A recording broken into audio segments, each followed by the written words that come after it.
예.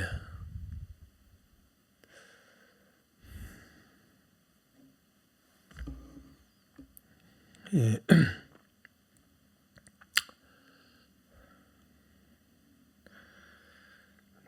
전번 시간에 이어서 오늘 중세 존재론과 해석학적 신학 계속 강의를 하도록 그렇게 하겠습니다.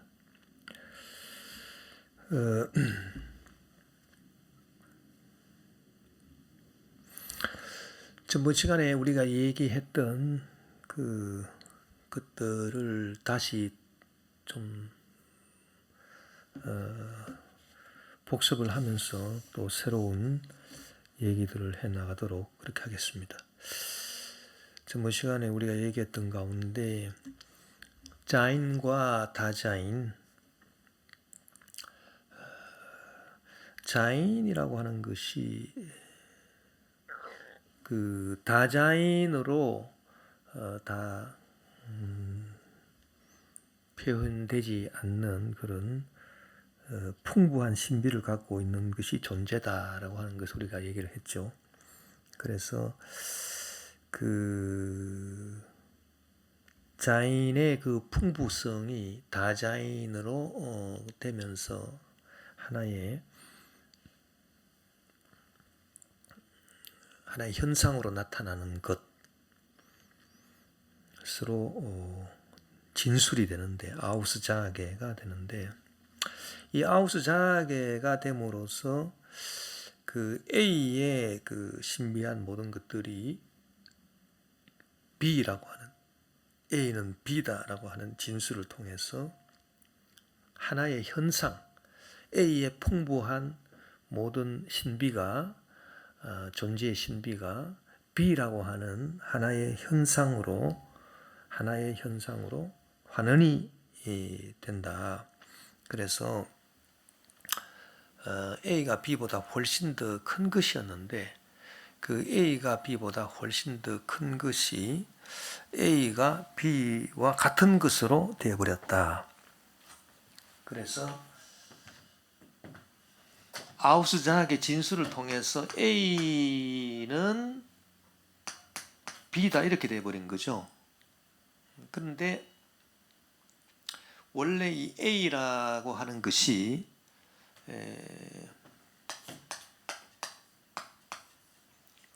B로 환원될 수 없는, B라고 등식이 성립할 수 없는 그런 풍부한 존재의 신비를 갖고 있는 것이 A. 이것이 진술을 통해서 A는 B다라고 이렇게 됨으로써 이 풍부한 신비 중에 수없이 많은 신비가 다 사라지고 하나의 현상으로 나타난, 그 B라고 하는 현상으로 나타난 그것으로 이렇게 등치가 되어버렸다, 환원이 되어버렸다라고 하는 그 얘기입니다. 이것이 A는 B다라고 하는 이것이 이제 단정이다, 단정. 이런 단정적인 성격이 나중에 진영 논리가 되고, 그래서 어떠한 상황에 있든지 간에 A는 B다라고 단정하는 그 진영 논리적인 성격이 나중에 이데올로기가 된다. 누차 말씀드렸습니다.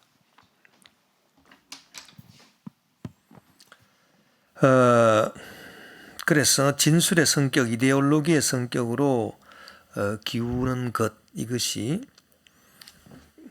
결국은 로고스다.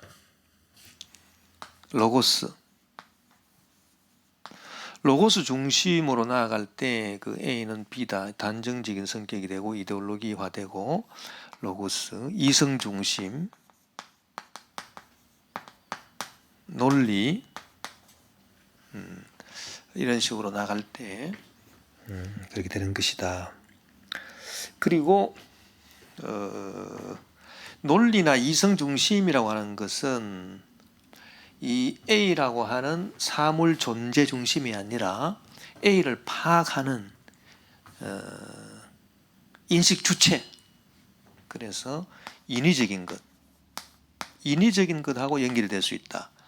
그 인위적이다라고 하는 것은 인식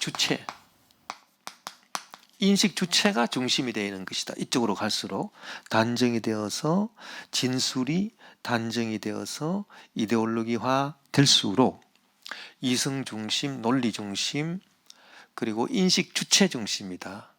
인식 대상 중심이 아니다. 이 A는 인식 대상이 되겠죠. 인식 대상, 존재. 그래서 존재 중심, 인식 대상 중심이 아니라 인식 주체 중심이 되고 인위적인 것이 되고 또 어떻게 보면 주관적이다. 주관적인 것으로 돼버린다. 이쪽으로 갈수록 인식 대상 중심이 되고 존재 중심이 되고 객관적이 될 수 있다. 뭐 그런 얘기입니다. 뭐 반드시 이쪽으로 갈수록 주관적이고 이쪽으로 갈수록 객관적이다라고 말하기는 그렇지만 이성 중심, 논리, 인위적인 인식 주체 중심이 된다면 어떤 의미에서 이것이 바로 주관적이다. 사물, 객관적 존재, 사물 중심이 아니다. 인식 대상 중심이 아니다. 인식 대상, 사물 중심, 사상, 이 사물의 이 사상 자체로 나아가는 이 자케 중심으로 나아가는 그것이 아니라 이렇게 인위적인 것이고 주관적인 것이다. 그래서 이렇게 이런 방향으로 나올수록 단정적이고 진영 논리적이고 이데올로기적이고 로고스 중심이고 이성 중심이고 논리 중심이고 주관적이고 인식 주체 중심이고 인위적일 수 있고 이쪽으로 거슬러 올라갈수록 인식 대상이고 중심이고 존재 중심이고 사물 중심이고 객관적이고 이쪽으로 갈수록 해석학적이다.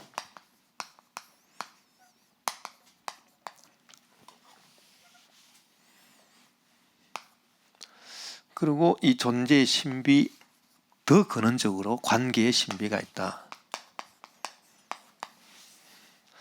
관계의 신비를 말해주는 것은 삼위일체 하나님이다. 이런 말씀을 들었습니다. 그리고 이 로고스 이성 중심, 논리 중심에서 역방향으로 가게 함으로써 사물을 전체적으로 직관을 통해서 인투이션,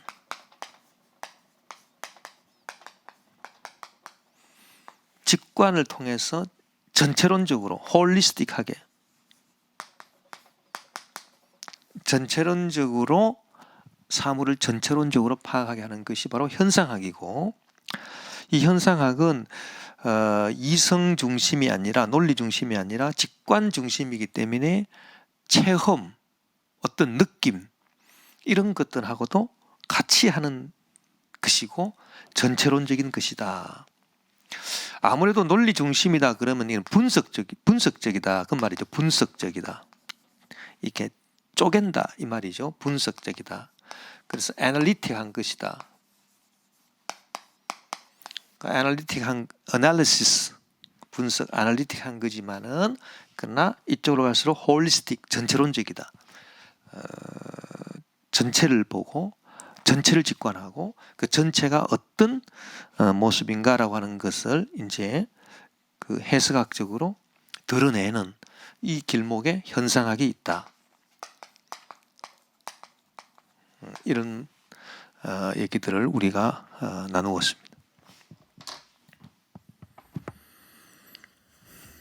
그러니까 이쪽으로 올수록 인위적이라면 이쪽으로 갈수록 자연적이다. 사물 중심적이고 자연적이다. 그렇게 말할 수 있을 것입니다. 네. 그래서 우리가 이 존재의 신비, 관계의 신비까지는 아니라 하더라도 이 존재의 신비, 일단 이 존재의 신비를 다시 한번 우리가 생각을 해보면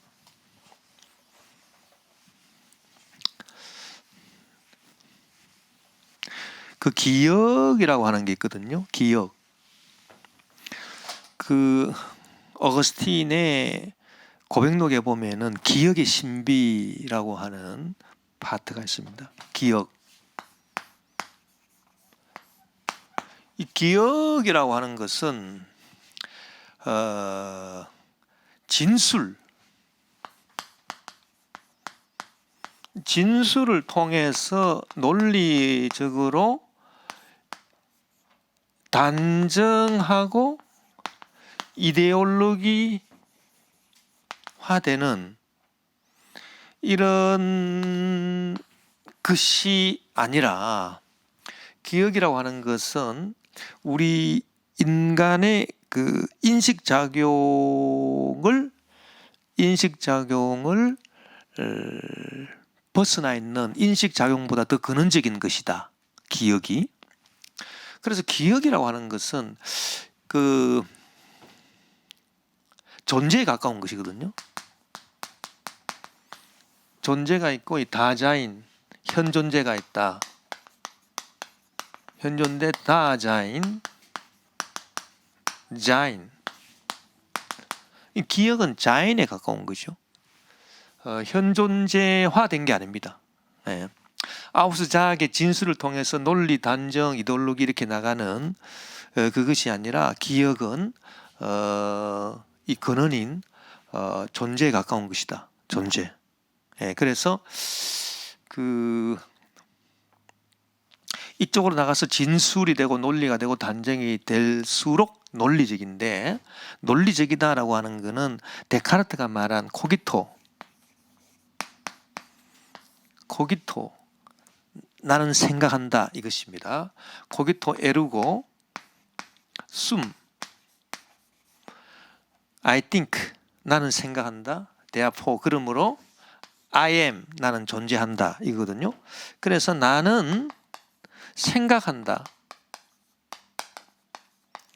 이게 코기토죠. 우리가 데카르트 사상을 한마디로 요약해서 코기토라고 합니다. 코기토라고 하는 것은 나는 생각한다, 그러므로 나는 존재한다. 존재보다 생각이 앞선 거죠. 그러니까 코기토를 확립했다. 이게 바로 데카르트의 철학이고 인식론의 출발입니다. 그 인식론이라고 하는 것이 결국은 그 하이데거식으로 말하면 자인이 다자인으로 표현됨으로써 아우스 자아계가 논리, 단정, 이데올로기로 나아가는데, 이 과정에 있는 것이 바로 데카르트의 철학이에요. 코기토. 나는 생각한다. 그러므로 생각하기 때문에 존재하는 거지, 존재하기 때문에 생각하는 게 아니죠. 그러니까 생각하기 때문에 존재하는 것이기 때문에 이쪽으로 가는 것입니다. 그게 코기토죠. 예. 그래서 코기토라고 하는 것은 생각을, 논리를 존재보다 앞세우는 것. 그러니까 방향이 이런 쪽으로 가는 게 코기토다. 그러면 이것을 우리가 생각하는 생각이라고 말할 수 있겠다. 생각을 하는 생각. 이 생각을 하는 생각은 존재의 근원에서 멀어진 것으로서 인간이 논리적으로 생각하는 그런 생각이다. 그게 코기토다. 그 얘기고요. 기억이라고 하는 것은 생각하는 생각이 아니라 생각나는 생각이다. 이 생각나는 생각이라고 하는 것은 자연적인 것이다. 저절로 생각이 난다, 기억이 난다, 저절로 생각이 난다, 이제 그 얘기죠. 그래서 자연적이고 존재론적이다. 이것이 바로 기억이다. 그래서 이쪽으로 올수록 코기토지만 이쪽으로 거슬러 올라갈수록 기억이다. 생각나는 생각이다. 그리고 나중에 나오겠지만 상징, 심볼은 뭐냐? 이 상징이라고 하는 것은 기억을 불러일으키는 거죠. 상징은 생각하는 생각이 아닙니다. 우리가 어떤 상징을 보면 생각이 불러일으켜지는 거죠. 기억이 불러일으켜지는 거지, 상징이. 예를 들어서 태극기를 보면 대한민국을 생각나게 해주는 거죠.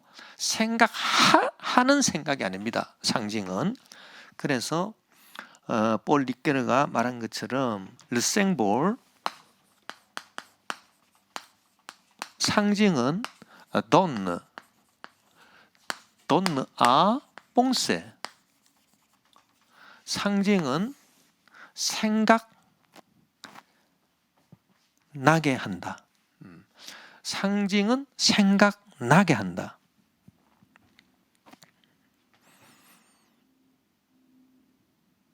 그래서 이 상징이라고 하는 것은 결국은 생각나게 하는 것이기 때문에 기억을 불러일으키는 게 상징입니다.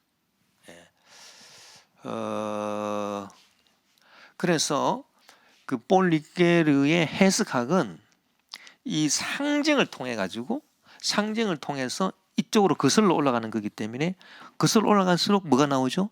현상학이 나오고 해석학이 나오잖아요. 그래서 해석학, 폴 리케르의 해석학은 상징을 통해서 존재의 신비를, 뚜껑을 열어보고자 하는 해석학이다, 이렇게 볼 수 있습니다. 그것이 바로 상징을 통해서 이루어진다라고 하는 그런 얘기가 되겠습니다. 그래서 기억의 신비는 우리 정신에 내재한 자연과 존재의 신비이며, 이 기억의 신비는 바로 진술적 논리, 인위적인 것과 다른 것이다. 예.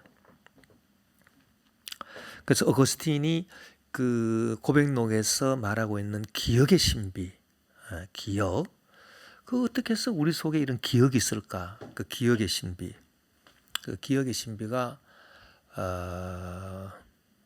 자연적인 것이고 존재론적인 것이죠.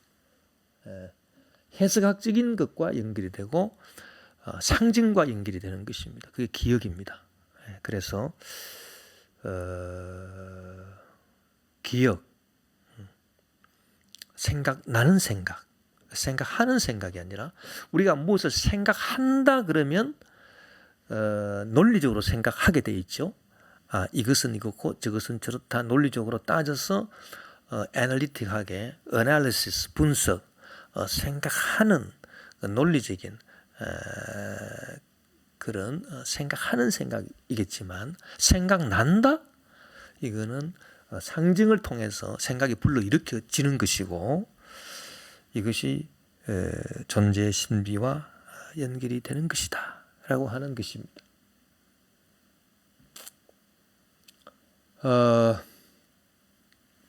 이것을 우리가 쭉 이렇게 그래서 어떤 단어를 우리가 딱 떠올리면요, 진술이다, 논리다, 그러면 벌써 우리 그 머릿속에서 딱 이렇게 위치 파악이 돼야 됩니다.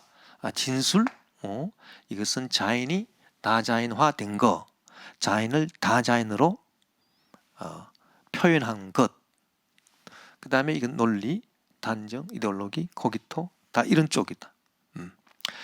생각을 존재보다 앞세우는 것, 그렇죠? 코기토, 생각하는 생각, 현존재, 이런 것들하고 연관이 되어 있다라고 하는 거. 그 다음에 상징이다, 존재다, 기억이다, 자연이다, 해석학이다, 이런 단어들은 이쪽으로 있다, 근원적이다, 그렇다라고 하는 것을 우리가 개념 파악을 그렇게 분명히 해둘 필요가 있다라고 하는 얘기고요. 우리가 전번 시간인가 그 예술이라고 하는 게 뭐예요? 예술이 존재의 신비를 드러낸다라고 하는 것이죠. 그 원래 그 자인은 뭐 소리나 뭐 빛이나 이런 게 자인이죠. 이것을 현 존재로 표현하는 것이 음악이고 미술이다. 그런데 음악과 미술이나 이런 것은 현 존재이지만 소리인 자인과 빛인 자인을 다자인화한 음악이요 미술이지만, 그러나 신비하게도 다시 거슬러 올라가서 이 소리의 신비를 드러내주는 게 음악이고요. 미술은 다시 빛으로 근원으로 올라가서 빛의 신비를, 이 존재의 신비를 드러내주는 게 미술이라 말이에요. 왜 그럴까? 음악이나 미술이나 이런 예술은 논리가 아니기 때문에 그렇다, 그 말입니다. 논리가 아니기 때문에 다자연으로 표현된 거지만은 소리가 자연이고 음악이 다자연이지만, 그러나 음악은 다자연이지만 로고스, 논리가 아니기 때문에, 미술도 로고스, 논리가 아니기 때문에 이 근원으로 다시 올라가서 이 존재, 소리와 빛의 신비를 드러내주는 것이고, 하나의 상징적으로 역할하는 거, 상징 역할을 하는 거죠. 음악. 우리가 어떤 음악을 들을 때 음악이 상징으로 생각을 불러일으킵니다. 우리 속에서 어떤 감정을 불러일으키는 거죠. 생각나는 것, 생각나는 것들, 존재론적인 것들, 자연적인 것들을 불러일으키는 겁니다. 그래서 음악이든 미술이든 예술은 상징입니다. 상징. 존재를 불러일으키는 상징이고요. 그래서 존재의 신비를 드러내주는 거죠. 그래서 그 예술적 삶이 풍부한 삶을 우리에게 가져다 준다. 사람이 행복하게 풍부하게 산다라고 하는 것이 무슨 뭐 돈이 있고 뭐 지식이 있고 이런 게 아니라 얼마만큼 인생을 예술적으로 풍부하게 누리며 사느냐, 거기에 달려 있는데 그런 것이다 라고 하는 것이고, 또 문학, 시, 문학 이런 것도 원래 그 언어가 자연입니다. 언어. 그러나 언어가 자연인데 이 언어를 다자연화한 겁니다. 시나 문학 같은 것도. 그러나 시, 문학도 논리가 아니다. 시가 어떻게 논리일 수 있겠습니까?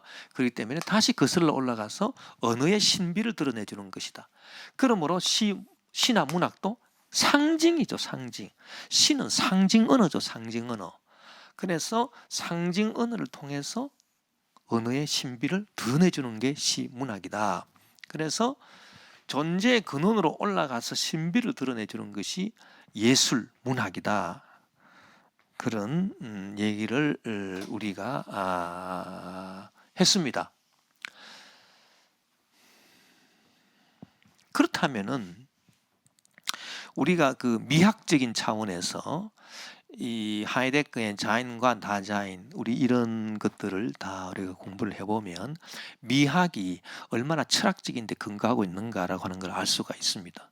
그 미학, 예술의 그 미학을 우리가 하는 것도 결국은 위대한 예술은 뭐냐, 위대한 예술, 위대한 음악은 뭐냐, 위대한 미술은 뭐냐, 위대한 시는 무엇인가, 그것은 바로 이쪽으로 거슬러 올라가서 이 존재의 신비를 드러내주는 게 그 위대한 예술이죠. 그렇다면은 이 존재의 신비는 생각나는 생각입니다. 생각난다라고 하는 건 자연스럽다는 얘기죠. 생각한다, 이쪽에서 생각하는 생각이라고 하는 건 굉장히 인위적인 거다. 인위적인. 로고스, 논리적인 것은 굉장히 인위적이고 그 인식 주체 중심적이다. 신비하지가 않다. 인위적인 것이다. 생각한다. 그러나 생각난다라고 하는 것은 인위적인 것이 아니라 자연적이다. 자연적이고 아주 자연스럽다. 자연적이다. 자연스럽다. 존재가 있는 그대로 드러나는 자연스러운 것이다. 그렇죠? 자연스러운 것이 위대한 것입니다. 그 자연스러운 것이 위대한 것이다. 인위적인 것은 위대하지 않다.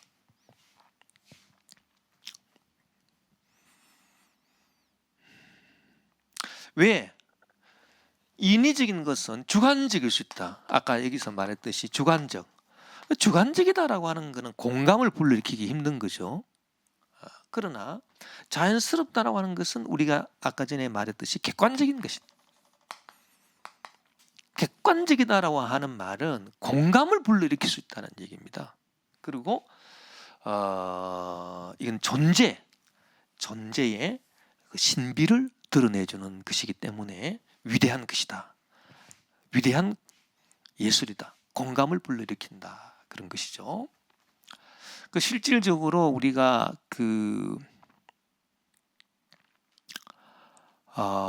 음악이나 미술이나 시, 문학 이런 걸 우리 접할 때 얼마만큼 이것이 우리의 공감을 불러일으키는가, 위대한 예술이 될 수 있는가, 위대한 음악이 될 수 있는가, 위대한 미술이 될 수 있고 위대한 시문학이 될 수 있는가라고 하는 것은 얼마만큼 자연스럽게 생각나는 생각을 접촉시키는가, 생각나는 생각을 접촉시키는가, 이제 그것입니다. 예.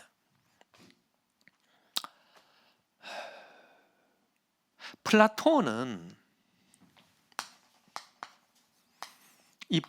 존재론자죠. 형이상학자죠. 그렇기 때문에 이쪽 중심이 아니라 완전히 이쪽이겠죠. 그래서 이 존재, 원래 이 플라톤이 존재를 표현하는 것은 로고스다 이런 얘기를 했지만, 그래서 로고스의 중요성을 말하고 있으나, 그러나 플라톤의 이데아라고 하는 것은 이 존재 아닙니까? 존재. 이데아라고 하는 것은 그 존재고, 이 존재 이데아를 드러내는 수단이 로고스인 거죠. 그러나 이데아 자체는 존재입니다. 플라톤에 있어서. 그래서 플라톤의 지식론, 지식은 어떻게 성립되느냐라고 한다면, 무엇을 배워서 안다라고 하는 것은 생각하는 생각에서 이루어지는 게 아니라는 겁니다. 그러니까 인간이 무엇을 생각한다고 해서 지식이 쌓여지는 게 아니다. 지식은 생각나는 생각에서 지식이 이루어진다는 얘기죠. 그래서 지식을 기억이라 했습니다. 그러니까 우리가 아무리 복잡한 수학을 우리가 한다, 과학을 한다 하더라도 원래 우리 존재 생각에 내재되어 있는 생각나는 거기서 다 나오는 거지, 원래 그 입력되어 있는, 내재되어 있는 생각나는 생각이 없으면 아무리 인위적으로 이렇게 수학, 과학적인, 논리적인 학문을 우리가 한다 하더라도 이 학문이 이루어질 수가 없어요. 그래서 그 무엇을 안다라고 하는 것은 그 무엇을 기억해내는 걸 말합니다. 그래서 수학의 복잡한 공식이 있잖아요. 수학의 복잡한 공식도 예를 들어서 피타고라스의 정리라든지, 직삼각형에서 A 자승 플러스 B 자승은 C 자승이다, A, B, C 이렇게 했을 때 이런 얘기들, 이런 것들도 이 지식이잖아요. 수학적 지식인데, 이 수학적 지식이 어디서 나오느냐? 원래 우리 생각나는 생각 속에 내재되어 있는 거예요. 이 내재되어 있는 걸 하나둘 풀어가지고 나온 것에 불과한 거예요. 이게 다자인이에요.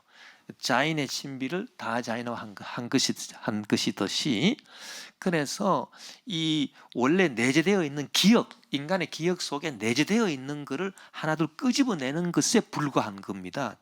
지식이라고 하는 것이 수학적 지식이든 과학적 지식이든. 만약에 내재되어 있는 게 없다면 지식은 불가능합니다. 어떤 수학, 과학적인 지식도 불가능하다. 그렇기 때문에 지식론에 있어서 플라톤은 지식의 핵심은, 본질은 기억이다. 기억이다. 이렇게. 학문만 그런 것이 아니라 특히 이 로고스적인 그 진술의 차원을 떠난 예술에 있어서는 그 위대함이라고 하는 것은, 예술의 위대함이라고 하는 것은 이렇게 자연적으로, 존재론적으로 생각이 나야 된다는 얘기죠. 그 생각나는 그 생각을 불러일으켜서 주관적이 아니라 객관적으로 공감을 불러일으키는 거, 이게 바로 위대한 예술이다. 그래서 위대한 음악은 우리 기억에 내재한 추억을 거슬러 올라가 추억에 내재한 소리를 더듬는 것이며, 미학적으로 우리가 파악을 해보면 우리 영혼에서 자연스럽게 흘러나오는 선율이며, 따라서 무사람의 공감을 얻는 것이 객관적이다. 이 자인과 다자인의 관계, 이 철학적인 그 존재론을 미학적으로 적용을 해본 것입니다. 위대한 미술적 회화 또한 어떤 인상적인 것으로서 원래 우리 기억에 각인된 우리 영혼 속에 내재한 형상을 표현해낸 것이고 자연스러운 것으로서 우리의 공감을 불러일으킨, 아무리 그 현대 미술, 난해한 미술이라 하더라도 우리의 그 기억에 각인되어 있는 어떤 인상적인 것입니다. 그것이 끄집어내져야 위대한 미술이 되는 거죠. 위대한 회화가 되는 거고 자연스러운 것이고 따라서 객관적이고 모든 사람의 공감을 불러일으킬 수 있는 것이다. 이제 그 얘기입니다. 우리가 위대한 음악으로 우리가 모차르트나 베토벤이나 여러 가지 위대한 음악가들의 그 작품들을 우리가 보면 그 모차르트의 Eine kleine Nachtmusik,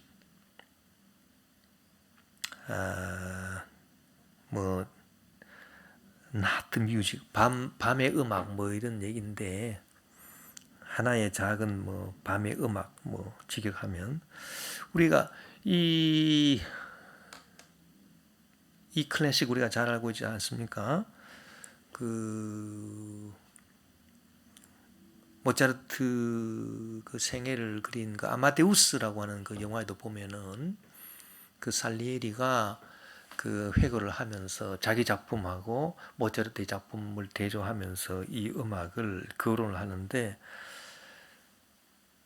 그 선율이 바 딴딴 딴딴 딴딴 딴딴 따라라라라라라란 딴따라라라라라라 이렇게 쭉 나가는 거 있죠.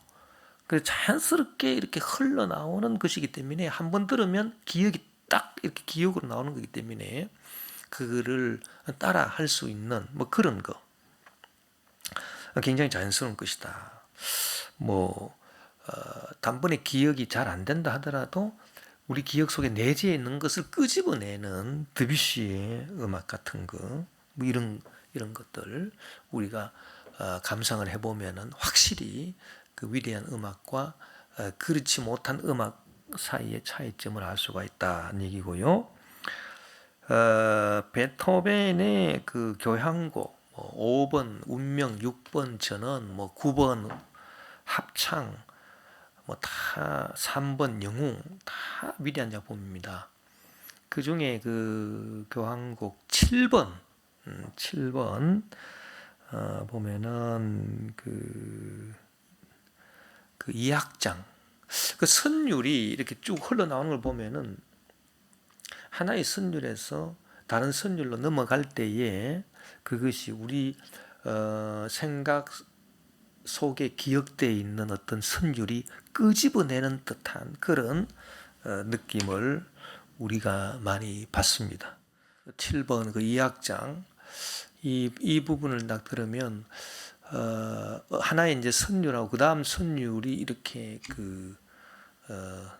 연결되어 나올 때 그 다음에 나오는 선율이 이 앞에 있는 선율과 다른 것이죠. 다른 것이지만은 그러나 그 하나의 어떤 가닥, 연결되는 가닥에서 자연스럽게 연결되면서 깊이를 보여주고 있다. 그런 느낌을 받습니다. 어쨌든 간에 우리가 이런 그 예술 작품을 통해서 상징은 존재의 신비를 드러낸다라고 하는 걸 알 수 있고요. 상징은 모든 예술의 근간이며 위대한 시적인 문학 또한 상징을 통하여 우리의 보편적이고 자연스러운 공감의 깊이를 자극하는 것으로서 파묻혀 있던 은폐된 성격을 드러내며 감동을 자아나게 한다. 상징은 생각을 불러일으킨다. 르생볼 돈 나퐁시라는 릿겔의 명제는 상징이 논리적인 로고스로서의 생각, 즉 생각하는 생각을 하게 하는 것이 아니라 저절로 생각나는 생각, 즉 기억을 불러일으키는 것을 가리킨다. 데카르트의 코기토는 결국 자인을 다자인으로 나타내는 진술의 로고스입니다. 그러나 상징은 우리가 상징을 통해서 할 수 있는 것은 상징에서는 생각하는 생각, 고기토가 그 어디서 나온 거냐? 플라톤이 말한 그 지식론처럼 기억에서, 자연에서, 존재 전체성 안에서 나온 것이지, 코기토가 주장하는 것처럼 그 존재에 앞서는 생각이 아니다. 생각은 존재 안에 있고, 그 존재 안에 있는 생각이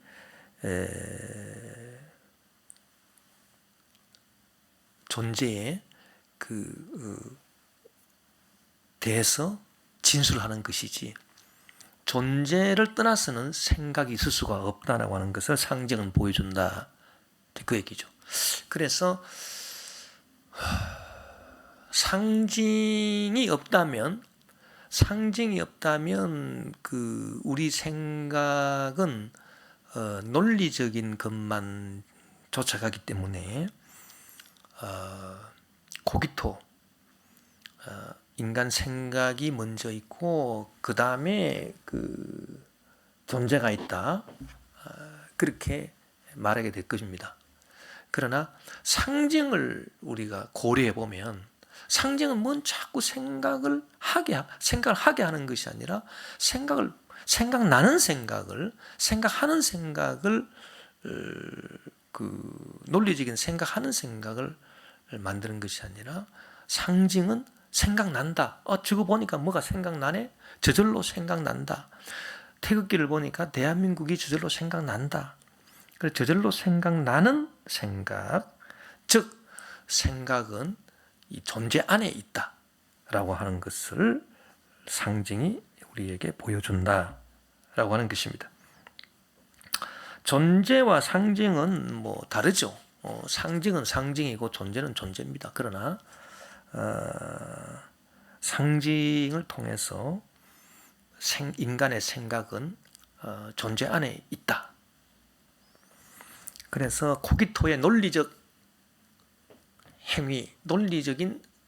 행위를 나타내는 논리적 생각이라 하더라도 결국은 존재 안에 있는 것이지 그 역이 아니다.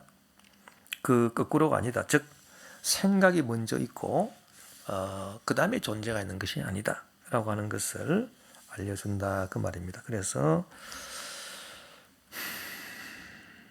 폴 리케르가 르생볼 돈나 봉세라고 하는 강의를 했습니다. 그 강의의 결론 부분에 보면요, 이런 말이 있습니다. Pour faire bref, je dirais que le symbole donne la pensée, que le cogito est à l'intérieur de l'être et non l'inverse. 간략하게 말해서 상징이 생각을 불러일으킨다라고 하는 것, 그것은 코기토가 le cogito est à l'intérieur de l'être, 존재 안에 있는 것이지 et non l'inverse, 그 거꾸로가 아니다. 즉 존재가 생각 안에 있는 게 아니라 생각이 존재 안에 있다는 것을 말해주는 거죠. La seconde naïveté serait donc aussi une seconde révolution copernicienne. 자, 이게 뭐냐면은 la seconde naïveté, 이 나이브때라고 하는 게 순진성입니다. 순진성. 나이브때. 이 나이브때라고 하는 건 순진성인데요. 우리말로 하면 이 존재가 순진성이다, 이제 그 말입니다. 그 존재로 돌아가는 게 순진함이다, 그 말입니다. 자연으로 돌아가는 게 순진함이다, 그런 의미인데, 왜 두 번째 순진함이라 그랬느냐? 이 두 번째 순진함이라고 하는 거는 이 첫 번째 순진함하고 다르다는 얘기죠. 첫 번째 순진함이라고 하는 것은 이 고기토가 없는 순진함입니다. 그래서 어떤 인위적이고 논리적인 수학이나 과학적인 그런 생각하는 생각에 논리성이 없는 그런 순진함, 이거는 첫 번째 순진함이죠. 그게 바로 라 나이브테 프리미에르 첫 번째 순진성이고요. 라 나이브테 스공 두 번째 순진함이라고 하는 것은 뭐냐 하면은 자, 이 코기토의 생각하는 생각, 인위적인 생각하는 생각을 그친 거죠. 이 생각하는 생각, 즉 이걸 비판 정신이다 이렇게 보면 됩니다. 비판 정신. 그래서 코기토하고 연결되는 게 크리틱이거든요. 비판. 그래서 뭐 칸트의 순수 이성 비판, 실천 이성 비판, 판단력 비판. 자, 우리가 비판 철학은 생각하는 생각이지 생각나는 생각이 아니에요. 비판 철학이라고 하는 것은 논리적으로, 인위적으로 비판하는 거죠. 그래서 비판하는 생각하는 생각, 이거를 거쳤다는 겁니다. 이거를 거치고 다시 존재로 들어왔다는 얘기죠. 그것이 바로 두 번째 순진함이다. 그 해석학이라고 하는 것은 뭐냐 하면은 첫 번째 순진함이 아닙니다. 첫 번째 순진함은 아예 학문이 없는 거죠. 그냥 자연 자체예요. 존재 자체예요. 기억 자체지 뭐 생각나는 생각이고 존재 자체고 자연 자체지 이것이 비판적인 철학적 인위적인 생각하는 생각, 논리적인 거 이런 걸 거친 게 아닙니다. 그러나 두 번째 순진함이라고 하는 것은 바로 해석학을 말하는 것입니다. 이 리케르의 해석학은 이것을 해봤다는 거죠. 생각하는 생각을 다 해봤으나 그러나 상징을 통해서 다시 생각이 존재 안에 있다. 다시 존재로 들어왔다. 생각이 존재 안에 있는 거지 존재가 이 비판 철학이 하는 것처럼 존재가 생각 안에 있는 게 아니다. 라고 하는 것을 말해주는 것. 그것이 두 번째 순진함이다. 라 나이브테 스공드. 뭐 우리의 그 믿음도 이런 것과 유사하다니 그렇게 생각이 돼요. 예를 들어서 뭐 믿기만 하면 되지 무슨 뭐 학문이 필요 있느냐, 뭐 신학이 무슨 필요가 있느냐. 이거 1차적 순진성이죠. 그 1차적 순진성, 비판 철학을 겪지 않고 학문을 거치지 않는 신앙은 그것은 그 신화의 기초가 굳세지 못합니다. 그러나 이 라 나이브테 스공드, 이 두 번째 순진함, 즉 신학적인 학문을 통해서 생각하는 생각을 통해서 성서신학을 통해서 뭐 조직신학을 통해서 역사신학을 통해서 생각하는 생각을 통해서 비판 정신을 쌓아놓은 그 모든 것을 다 통해서 결론에 다시 그래도 존재 안에 생각이 있지. 생각 안에 존재가 있는 거 아니구나. 이렇게 다시 돌아오는 그런 해석학적인 신학. 이것이 바로 두 번째 순진함이다. 그 우리 신앙도 이런 두 번째 순진함을 가져야 되겠다. 그래서 저는 뭐 유학도 하고 뭐 박사학위도 받고 공부도 많이 했습니다만 나름대로 저는 제 마음속에 이 교수직에 대한 미련이 사실 저는 전혀 없었습니다. 없고 지금도 없고 앞으로도 없을 것이고요.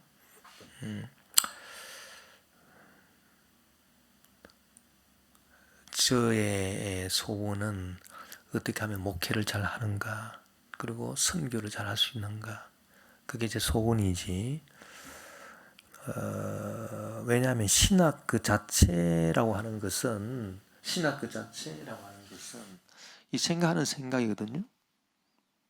이쪽에 있는 겁니다. 아무래도. 그래서 그 신앙 그 자체의 그 풍부함을 그 뭐 말해주기는 역부족이죠. 뭐 그런 생각을 갖고 있습니다. 그래서 la seconde naïve serait donc aussi une seconde révolution. 그래서 이렇게 그 두 번째 혁명을 일으켜야 된다는 얘기예요. 코기토로 나아간 것, 이것이 첫 번째 혁명입니다. 그 데카르트가 나는 생각한다, 그러므로 나는 존재한다. 이것은 중세의 존재론을 격파하고 인간 인식 중심으로, 인간 주체 중심으로, 인식 주체 중심으로, 인간 중심으로 나갔던 첫 번째 혁명이에요. 그러나 다시 존재로 들어왔다라고 하는 것은 두 번째 혁명이다. 이 두 번째 혁명은 코페르니쿠스적인 전환이다. 두 번째 코페르니쿠스적인 전환이다. 이게 첫 번째로 나간 게 첫 번째 코페르니쿠스 전환이고요. 두 번째 코페르니쿠스적인 전환이다. 그렇게 리케르가 말하고 있는 것입니다. 두 번째 혁명이다. 그래서 l'être, 존재, qui se pose dans le cogito, découvre que l'acte même par lequel il s'arrache à la totalité participe encore de l'être qui l'interpelle en chaque symbole. 그래서 이 두 번째 혁명, 코페르니쿠스적인 전환이 뭐냐 하면은 그 생각 속에 말이죠. 존재가 딱 그 존재가 이 생각 속에 딱 자리 잡고 있어요. 그래서 생각이 존재를 벗어날 수 없다 그 말이죠. 생각이 존재를 벗어날 수 없다는 이 사실은 그 생각하는 그 행위 자체가 그 생각하는 그 자체는 이 존재 전체를 떠나가지고 존재 전체를 떠나서 그 인위적인 행동이죠. 생각하는 행동이죠. 그러나 존재 자체를 떠나서 존재 자체로부터 떨어져 나와 가지고 인위적인 생각을 하는 그 생각조차도 원래의 존재에 기속되어 있다. 그래서 l'acte même par lequel il s'arrache à la totalité, 전체성을 벗어나서 인위적으로 생각하는 그 행위, 논리적 행위 그 자체도 participe, 참여한다는 거예요. encore, 여전히 참여한다는 겁니다. 어디에? de l'être, 존재에 참여하고 있다. 존재로 다시 돌아가고 있다. 그 얘기고, 이 존재는 뭐냐? l'interpelle en chaque symbole. 상징 속에서 이 코기토를 딱 붙잡아 두고 있다는 것입니다. 상징 속에서 존재는 코기토를 랭테펠레 딱 붙잡고 있다. 그런 말이 되겠습니다. 자, 우리가 그렇게 해서 그 자인과 다자인 존재의 신비, 상징, 볼리케르의 해석학 뭐 대충 우리가 이렇게 살펴봤고요. 그 다음에 우리가 전문 시간에 얘기한 그야말로 이제 신학적인 존재의 신비 이전에 존재 신비보다 더 근원적인 관계의 신비, 삼위일체 하나님.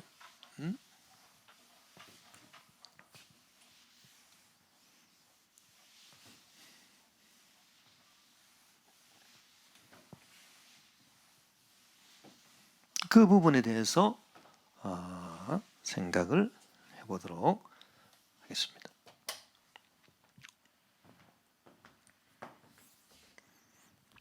관계가 존재를 앞서는 것이기 때문에 죄라고 하는 것도 존재가 잘못된 게 아니라 관계가 잘못된 것이다. 그 얘기고요. 그 죄가 왜 관계가 잘못된 것이냐라고 한다면 죄는 율법을 어긴 거잖아요. 그 율법이라고 하는 것은 하나님과의 관계, 사람과의 관계를 규정해 놓은 게 율법이죠. 너희들이 이렇게 관계를 하라, 관계를 맺어라. 이것이 바로 율법입니다. 그래서 율법의 대표적인 10계명을 보면 1계명에서 4계명까지는 하나님과의 관계를 너희들이 이렇게 하라. 또 5계명에서 10계명까지는 사람과의 관계를 이렇게 하라. 관계를 어떻게 하면 잘할 수가 있느냐. 관계에 대해서 그 올바른 관계를 맺게 하기 위한 규정이 10계명입니다. 죄라고 하는 것은 뭐냐 하면은 존재를 위해서, 죄라고 하는 것은 존재,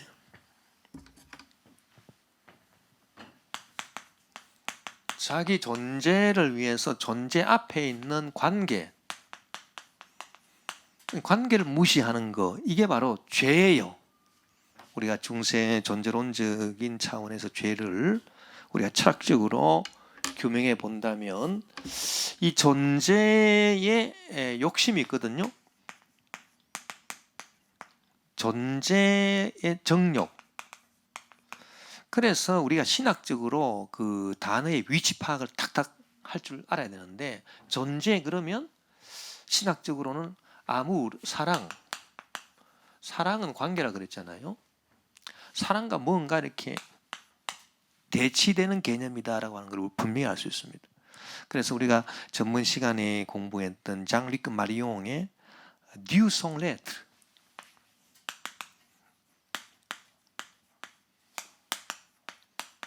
이 존재 없는 하나님, 결국 사랑이란 얘기인데 하나님은 사랑이시다. 그 존재는 내 존재, 내 자체, 내가 중요해. 그래서 정욕이, 이 존재가 살려고 하는 게 정욕입니다. 사실 존재가 살려고 하는 게 나도 살아야 되겠다 이거죠. 그런데 내 존재가 살기 위해서, 내 존재가 정욕을 가지는데 이 정욕을 위해서 관계를 무시하는 거죠. 내 존재의 정욕을 채우기 위해서 하나님과의 관계, 이웃과의 관계 다 무시해버립니다. 그게 바로 죄거든요. 이게 바로 죄란 말이에요. 왜? 율법은 관계에 대해서 명령해 놓은 거지 존재에 대해서 명령한 게 아닙니다. 율법은. 우리가 이 철학적인 것이 왜 중요하냐 하면요, 이 철학적인 근본을 모르면 뭐 율법, 뭐 구약, 신약 몰라요. 근본을 알 수가 없어요. 우리가 이 다 근본적인 개념들 아닙니까? 관계, 존재, 이 근본적인 개념들을 우리가 철학적으로 파악할 수 있어야만이 우리가 확실하게 그 신학을 알 수 있습니다. 그래서 뭐 구약 신학이든 신약 신학이든 뭐 실천 신학은 물론 말할 것도 없고요. 뭐 교회사든 다 마찬가지입니다. 어디에 기반해야 되느냐? 철학적 근본적인 이 존재론입니다. 근본적인 존재론적인 이 사고에 서서 다 파악을 해야 제대로 그 본질이 파악이 되는 거예요. 뭐 삼일체도 마찬가지고 모든 것이 다 그렇습니다. 그래서 죄라고 하는 것은 존재의 정욕을 위해서 관계를 무시하는 거, 이게 죄거든요. 죄라.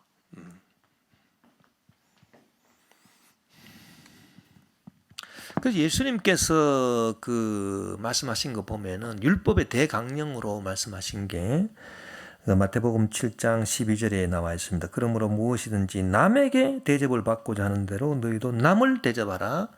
이것이 율법이요 선지자니라. 이게 관계에 대한 규정입니다. 무엇이든지 남에게, 그렇죠? 무엇이든지 남에게 대접을 받고자 하는 대로 남을 대접하라. 이 관계에 대한 거 아닙니까? 하나님께 대접을 받고자 하는 대로 하나님을 대접해야 되고, 이웃에게 대접을 받고자 하는 대로 이웃에게 대접을 해야 되고, 남편한테 대접을 받고자 하는 대로 남편을 대접해야 되고, 아내에게 대접을 받고자 하는 대로 아내에게 대접을 해야 되고요. 뭐 모든 인간관계, 하나님과의 관계, 이 관계를 말하고 있다. 이것이 율법의 대강령이다. 율법과 선지자의 대강령이다. 율법은 죄가 무엇인가를 알게 해주고 죄를 규정하는 것이죠. 다 관계되는 것입니다. 그래서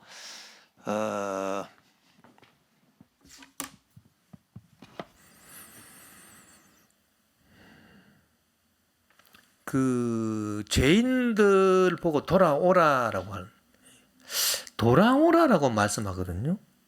물론 상징의 말입니다. 돌아온다라고 하는 게 길을 가다 돌아온다. 이거를 상징적으로 죄인들이 회개하고 죄를 없애는 일을 상징하는 것인데 왜 돌아오라라고 하는 상징을 말할까요?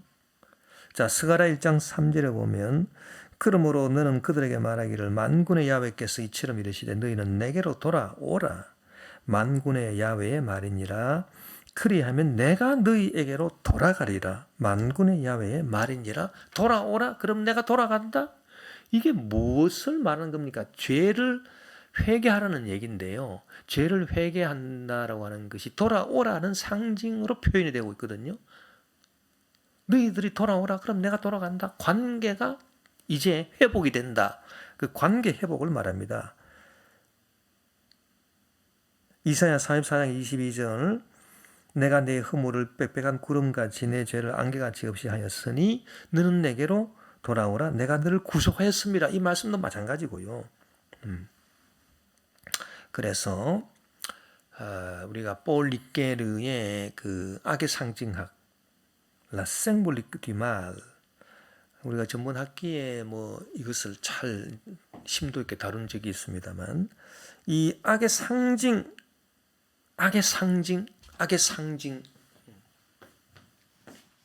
왜 상징을 얘기하느냐? 이 상징이 아니면 이 존재의 신비를 알 수 없어요. 악의 근원을 알 수가 없어요. 리케르에 따르면 해석하기 안 돼요. 해석학을 해야 악의 존재를 뚜껑을 열어가지고 야, 악이 이런 것이로구나 라고 하는 것을 알 수가 있는데 악이라고 하는 것은 르말 안 좋은 걸 말합니다. 자, 죄하고 다른 거예요. 악이라고 하는 것은 안 좋은 것, 나쁜 것을 말하는 것인데 도대체 이 악이 뭐냐? 이 악이 무엇인가를 제대로 알려면, 성경에 나타난 악이 무엇인가를 제대로 알려면 해석학을 해야 돼요. 악에 대해서. 그래야 악의 해석학이 뭡니까? 존재의 신비를 열어제끼는 거잖아요.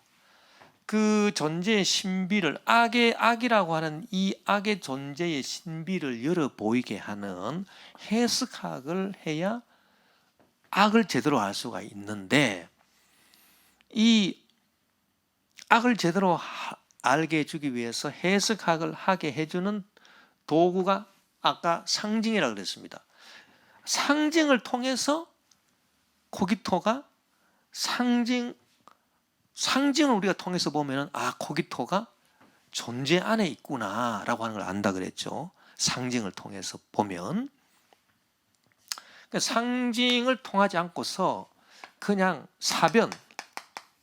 상징과 이제 대변되는 게 그냥 사변이거든요. 스페큘레이션. 이 사변이다라고 하는 것은 그야말로 로고스적인 것이고 생각하는 생각이고 비판적인 것입니다. 이 비판적이고 생각하는 생각이고 로고스적이고 논리적인 사변만으로는 절대로 악의 실체를 알 수가 없어요. 악은 이럴 것이다. 그 악에 대한 가능성은 알 수 있다 그랬습니다. 리케르가. 그래서 우리가 철학적인 사변으로, 논리적이고 생각하는 생각으로, 고기토적으로 우리가 사변적으로 악이 뭐냐? 악이란 이런 것이다. A는 B다. 아우스작의 단정을 통해서 악이란 이런 것이다. 아무리 얘기를 하고 논리적으로, 사변적으로 악에 대해서 연구를 한다 하더라도 그것은 악이라고 하는 이 악의 생생한 현실성을 알려줄 수 없고 악의 가능성만 알려줄 수 있을 뿐이다. 리케르 참 위대한 해석학자입니다. 그러면 악이 어떤 거냐? 악을 생생하게 체험하면서 악을 그 뚜껑을 열어가지고 악을 현실성, 악의 가능성이 아니라 현실성을 알아내기 위해서는 해석을 해야 되는데 로고스적인 사변만으로는 안 된다는 얘기죠. 그러면 로고스적인 사변이 아니라 무엇을 통과해야 존재로, 악의 존재로 들어갈 수 있습니까? 상징이죠. 아까 우리가 얘기했듯이 상징의 길목을 통과하면 코기토가 존재 안에 있다는 것을 알게 된다 그랬습니다. 그래서 이 상징을 통해서 해석학을 하게 되면은 악의 생생한 현실성을 우리가 파악할 수 있다. 뚜껑을 열어서 악이라고 하는 악의 존재의 이 생생한 그 현실성을 우리가 파악할 수 있기 때문에 상징을, 악에 대한 상징들을 알아봐야 됩니다. 성경에 나타나 있는 상징들이 쫙 있습니다. 죄에 대한, 악에 대한 것들, 악에 대한 상징들이 쫙 있는데 나쁜 것들에 대한 상징들이 많아요. 그 상징들을 다 끄집어내 가지고 그 상징들을 이제 통해서 악을 판단해 보는 거죠. 그러면 야, 악이 현실적으로 이런 거구나라고 하는 거를 우리에게 보여줄 수 있다. 이제 그 얘기인 것입니다. 그래서 악의 상징에서 세 가지로 이 상징을 통해 가지고요. 상징을 통해서 세 가지로 악을 드러냅니다. 해석학적으로 릭게르가. 그 첫 번째가 뭐냐 하면은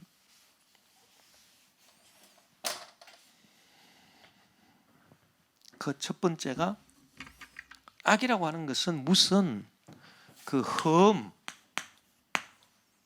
때, 오염 이런 거로 상징이 나와 있어요. 이 나쁜 것이, 악이라고 하는 것이. 여러분, 때가 나쁜 겁니까? 때, 몸에 때 끼었다. 때는 때일 뿐이에요. 흠, 이렇게 어제 맞아가지고 이렇게 멍이 들었다. 흠이 났다. 흠은 흠일 뿐이에요. 문자적으로 보면 흠이나 때는 그야말로 흠이고 때에 불과합니다. 그러나 이것이 상징적으로 쓰였다는 거야. 나쁜 것을 나타내는, 악을 나타내는. 그래서 악의 상징 중에 첫 번째로 나오는 것이 흠, 때, 뭐 오염, 뭐 그런 것들인데 이건 상당히 외부적인 것을 말합니다. 그 외부적으로 들어와 가지고 흠이 진 거예요. 어디서 맞았어요. 그 내가 잘못한 게 아니에요. 이거는 밖에서 뭐가 딱 들어와 가지고 그 내가 이렇게 맞은 거예요. 그래서 멍이 든 거예요. 흠이 생겨버린 거예요. 때가 밖에서 들어온 거잖아요. 내가 잘못해서 때가 생긴 게 아니에요. 때가 밖에서 들어와 가지고 활동하다 보니까 밖에서 활동하다 보니까 때가 묻은 겁니다. 뭐 어쩔 수 없는 거예요. 그래서 이것은 외부적이고 어쩔 수 없이 당하는 나쁜 것을 말합니다. 이 상징은. 그 예를 들어서 뭐 에덴 낙원에 사탄이 들어왔다? 그 에덴 낙원에 사탄이 들어온 거 어떻게 막겠습니까, 우리가? 그런 게 바로 흠이에요. 외부적인 거예요. 어쩔 수 없이 당하는 악이에요. 이게 제일 근본적이다 이렇게 봅니다. 그 릭게르가 악의 상징학에서 얘기한 거 보면은. 그렇기 때문에 이건 어쩔 수 없이 당하는 악이에요. 이게 제일 근본적인 거예요. 그렇기 때문에 인간의 힘으로는 악을 물리칠 수 없다는 겁니다. 결론이. 은혜로운 결론이 여기서 나오는 거죠. 인간이 당하는 악이라고 하는 것이 인간 스스로가 물리칠 수 있는 악이라면은, 운명론적인 게 아니라면 인간의 힘으로 물리칠 수 있죠. 그러면 책임이 누구한테로 오느냐? 인간한테로 와요. 야, 너 왜 악을 물리치지 못했느냐? 그러나 릭게르가 성경을 분석할 때, 성경을 봤을 때 악의 상징 중에서 흠때, 오염, 외부적인 거, 어쩔 수 없이 당하는 악, 대표적인 게 에덴 낙원에 사탄이 들어왔다. 뱀의 형상을 한 것이 들어왔다는 얘기입니다. 그 뱀이 유혹하는 것을 여자가 막지 못한 책임은 있으나 아예 처음부터 이 뱀이 들어온 거예요. 에덴 나무에. 그걸 여자가 못 막았다고 여자 보고 탓할 수는 없는 거죠. 사람 보고. 그럼 뱀이 아예 들어와 버렸으니까 어떡합니까 그걸.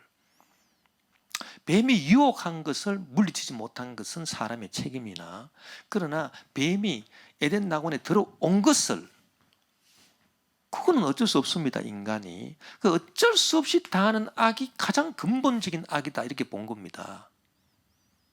흠과 같고 때와 같다. 그 흠, 밖에서 맞아서 흠이 든 거예요. 멍이 든 거죠.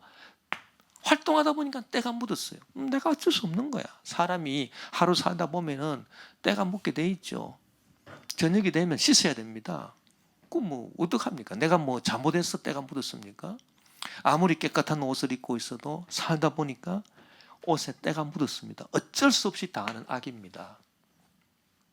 여기서 뭐가 나오느냐? 은혜가 나오는 거예요. 어쩔 수 없이 당하는 악이기 때문에, 이게 근본적이기 때문에 내 힘으로, 인간의 힘으로 안 되는 거고요. 하나님께서 예수 그리스도를 보내주셔야 되는 거예요. 은혜로서 예수님의 대속의 은혜, 예수님께서 십자가에 달리시고 어린 양으로서 그 모든 이 흠과 때를 다 뒤집으시신 어린 양으로서, 그 속죄하는 양으로서 오셔서 예수 그리스도를 믿음으로 말미암아 우리는 구원을 받는다는 죄사함을 받고, 그런 신학이 바로 여기서 나올 수 있는 거죠. 예? 이 근본적인 이런 철학적인 그런 그 악의 상징에서 나올 수 있는. 그 다음에 두 번째가 나쁜 것의 첫 번째가 흠때 오염이고요. 두 번째가 뭐냐? 이거는 율법을 어긴 죄. 그래서 이 흠때 오염 더러운 거, 이거를 라스위르라고 했고요. 스위르 불어로. 그 다음에 율법을 어긴 죄 르페쉐 죄라고 했습니다. 그래서 이 죄라고 하는 거는 그 나쁜 것인데, 나쁜 것의 상징이에요. 나쁜 것의 상징인데, 이 율법을 어긴 죄에 대해서 상징을 말한 거 보면은, 죄가 뭐냐? 빗나갔다, 하말티아, 빗나감. 이 하말티아라고 하는 것은 뭡니까? 이 하말티아라고 헬라 원어죠. 죄에 대한 헬라 원어입니다. 이 하말티아라고 하는 것이 그 원래 뜻이 빗나갔다는 뜻이에요. 관역에 빗나갔다. 자, 이 빗나갔다라고 하는 것도 문자적으로 보면 그냥 빗나간 것 뿐이에요. 그 활을 쏘는데 빗나갔어요. 그러나 이것이 무엇을 상징하고 있느냐? 이 빗나감이라고 하는 이것이 문자적으로는 그냥 빗나간 거지만, 이것이 상징적으로 쓰여져서 죄를 나타낸 게 됐는데, 빗나갔다? 뭐가? 관역에 맞지 않았다? 목표가 상실됐다?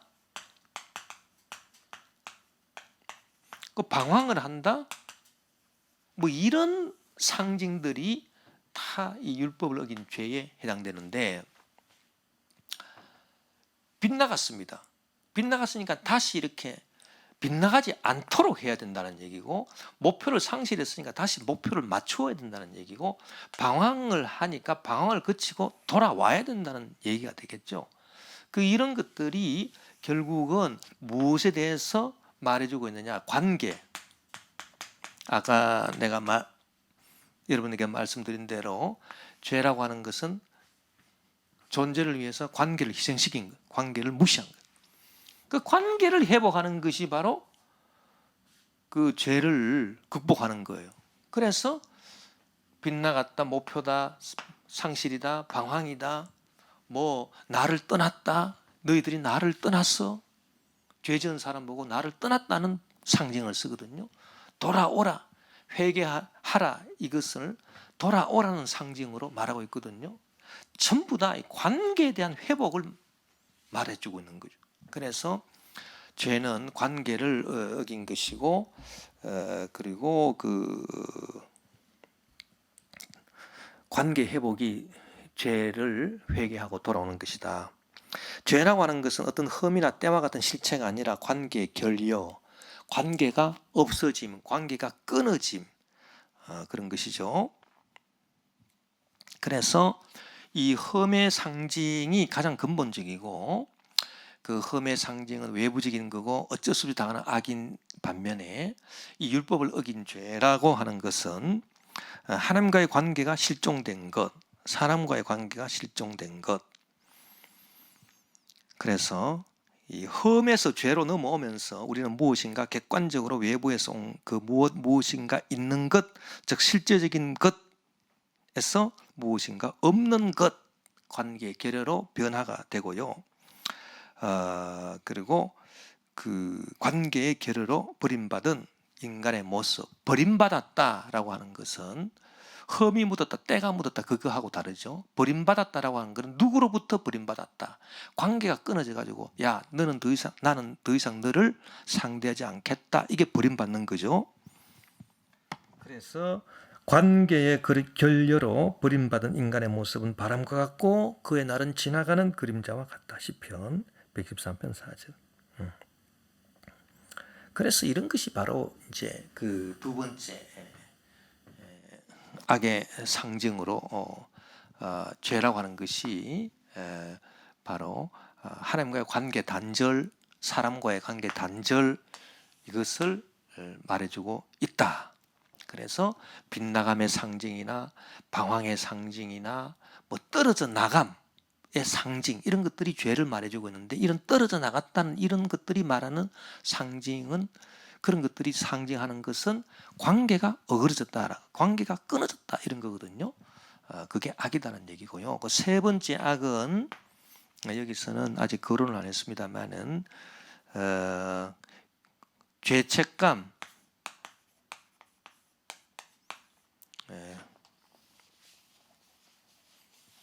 그래서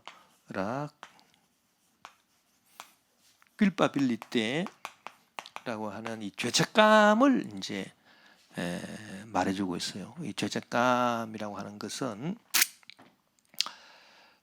뭐냐 하면은 완전 내면화된 겁니다. 악이 내면화가 되었어요. 그래서 나쁜 것이 처음에는 바깥에서 들어왔죠. 근데 이것이 이렇게 어떻게 됐냐면 이제 내부로 들어온 거예요. 그래서 죄책감을 가요. 내 속에 있는 나쁜 거는 다른 말로 하면 죄책감입니다. 내 속에 뭐가 있느냐? 나쁜 것이 들어왔어요. 나쁜 것이. 그럼 내 속에, 내 내면에 들어온 나쁜 것은 바로 다른 말로 하면 이 죄책감이라고, 죄책감을 우리가 느낀다. 죄책감. 예. 이게 악이라는 거예요. 죄책감이. 우리 마음 속에 죄책감이 없다 그래 보세요. 얼마나 우리가 자유롭겠어요. 얼마나 우리가 좋겠습니까? 그러나 이 죄책감이 우리 속에 들어와 있다는 것입니다. 그래서 오라, 나는 공고한 사람이다. 누가 나를 사망의 몸에서 건져내랴. 이 탄식하는, 바울의 탄식 같은 그런 죄책감이 있다. 그 죄책감이 있기 때문에 인간이 그 하는 모든 일들에 자신이 없다. 그래서 이 죄책감으로 되면서 양심이 고통을 당하는 거예요. 양심이 고통을 당하죠. 그 양심이 고통당하는, 그 고통이 악이잖아요. 그 양심이 고통당하는 그런 악이 죄책감이다. 그래서 여기서 이제 나오는 결론이 노예 의지라고 하는 것입니다. 우리가 그 죄를 범하는 것이 내 의지로 범하는 거, 내 의지로. 이 노예 의지라고 하는 것은 이 세 가지를 전부 다 이 악을 갖다가 총체적으로 완전 다 결산을 해서 결론을 내리는 게 인간의 의지는 노예 의지다. 이제 그 얘기인데요. 이 노예 의지라고 하는 것은 뭐냐면은 노예 플러스 의지예요. 그래서 인간 의지로 악이 들어왔다는 거예요. 자기 책임이라는 거예요. 내 잘못이라는 거예요. 내 잘못이라는 거예요. 뭐 누가 뭐 그 잘못했다고 할 수 없다는 거예요. 내가 다 잘못해가지고 율법을 어기고 내가 죄를 짓고 악이 들어왔다는 것입니다. 그건 내 잘못이라는 것입니다. 내 의지로 잘못됐다는 얘기인데, 그러나 그것이 또 뭐냐 하면 노예라는 거예요. 한편으로는 내 의지지만은, 그러나 다른 한편으로는 이 흠, 때, 오염, 어쩔 수 없이 당하는 악, 이 부분 있잖아요. 여기서 볼 때 이건 노예라는 거예요. 내가 원하지 않았는데 그렇게 돼버렸다는 얘기예요. 예.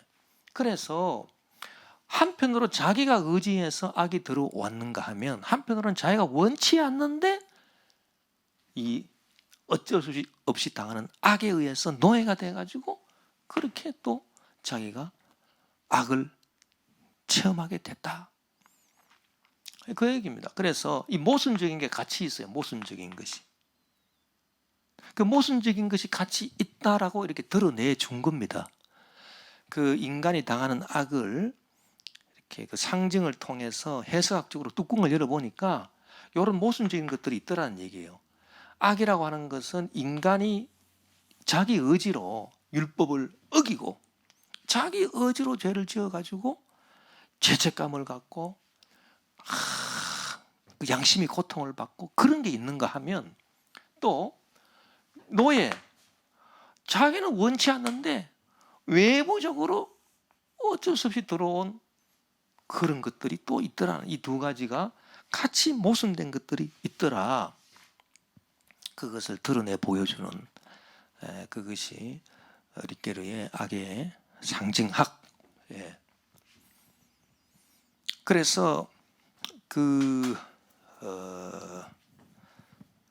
우리 사람이 이렇게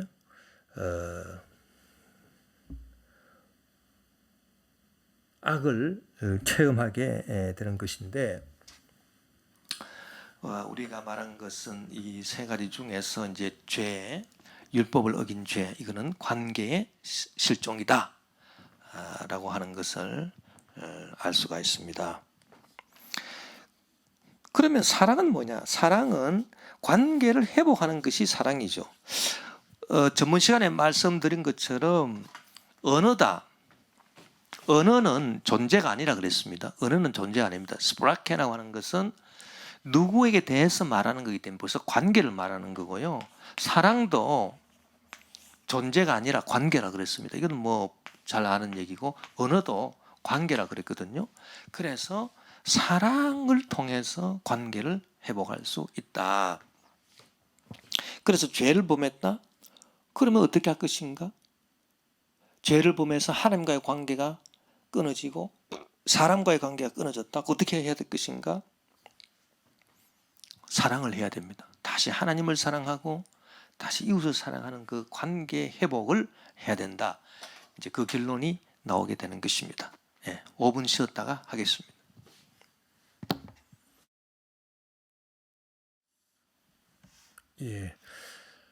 계속해서 강의를 하도록 하겠습니다.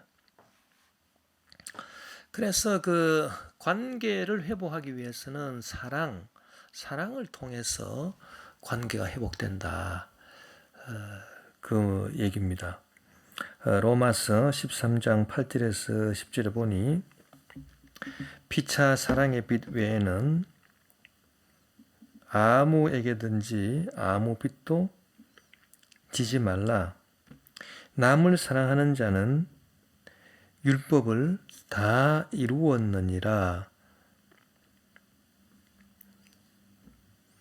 간음하지 말라, 살인하지 말라, 도둑질하지 말라, 탐내지 말라 한 것과 그 외에 다른 계명이 있을지라도 내 이웃을 내 자신과 같이 사랑하라 하신 그 말씀 가운데 다 들었느니라.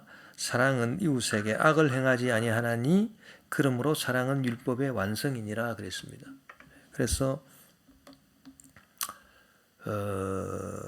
사랑이라고 하는 것이 그 관계를 회복시키는 것이고, 그리고 그 사랑이 그 율법의 완성이다. 그러니까 율법이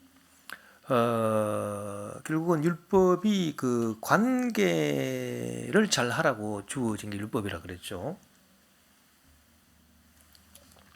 관계를 잘 하라고 주어진 게 율법인데 관계를 어겼기 때문에 죄가 된 거 아닙니까? 그래서 관계가 끊어지잖아요. 그 관계를 다시 이어주는 거, 회복시켜주는 것은 사랑이다. 그래서 어거스틴이 그 한 말을 보면 그 딜리게 에 고드 비스 파스 딜리게 에 파크 고드 비스 사랑하라. 그리고 너가 하고 싶은 것을 하라. 그렇게 어거스틴이 말한 걸 볼 수 있습니다. 그 파르티안 사람들에게 쓴 그 10가지 설교,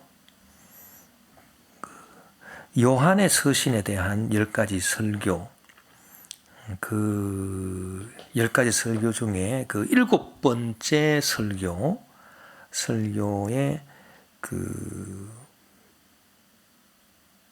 8번에 보면 사랑하라. 그리고 당신이 하고 싶은 대로 하라. 그런 말이 있습니다. 아우구스티누스의 인 에피스톨람 요하니스 아드 파토스 트라타투스 데셈 Ten Homilies on the Epistle of John to the Parthians. 이 7번째 설교, 그 요한 1서 4장 4절에서 12절까지를 이렇게 7번째 설교에서 쭉 그 해설을 했는데, 그 8번째 그 단락에 이런 말이 있습니다. 그 영문 한번 읽어보도록 합시다. This we have said in the case where the things done are similar.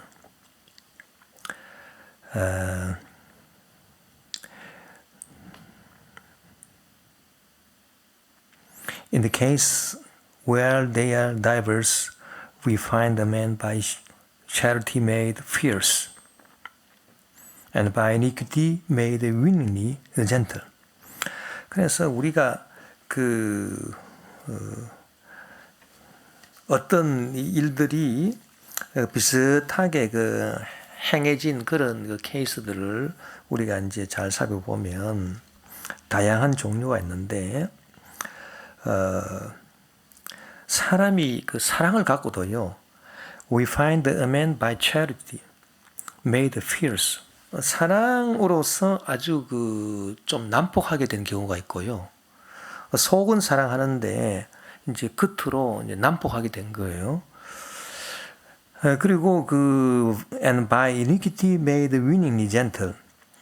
원래 속은 죄예요. iniquity, 불의가 가득한데, 그러나 아주 이렇게 교묘하게 아주 애교스럽게 gentle, 밖으로 나타나는 것은 아주 부드럽게 나타나는 그런 경우가 있는 거죠. A father beats a boy and a boy still caresses. 아버지가 자기 애를 이렇게 때립니다. 난폭한 행위라 볼 수 있죠. And a boy still.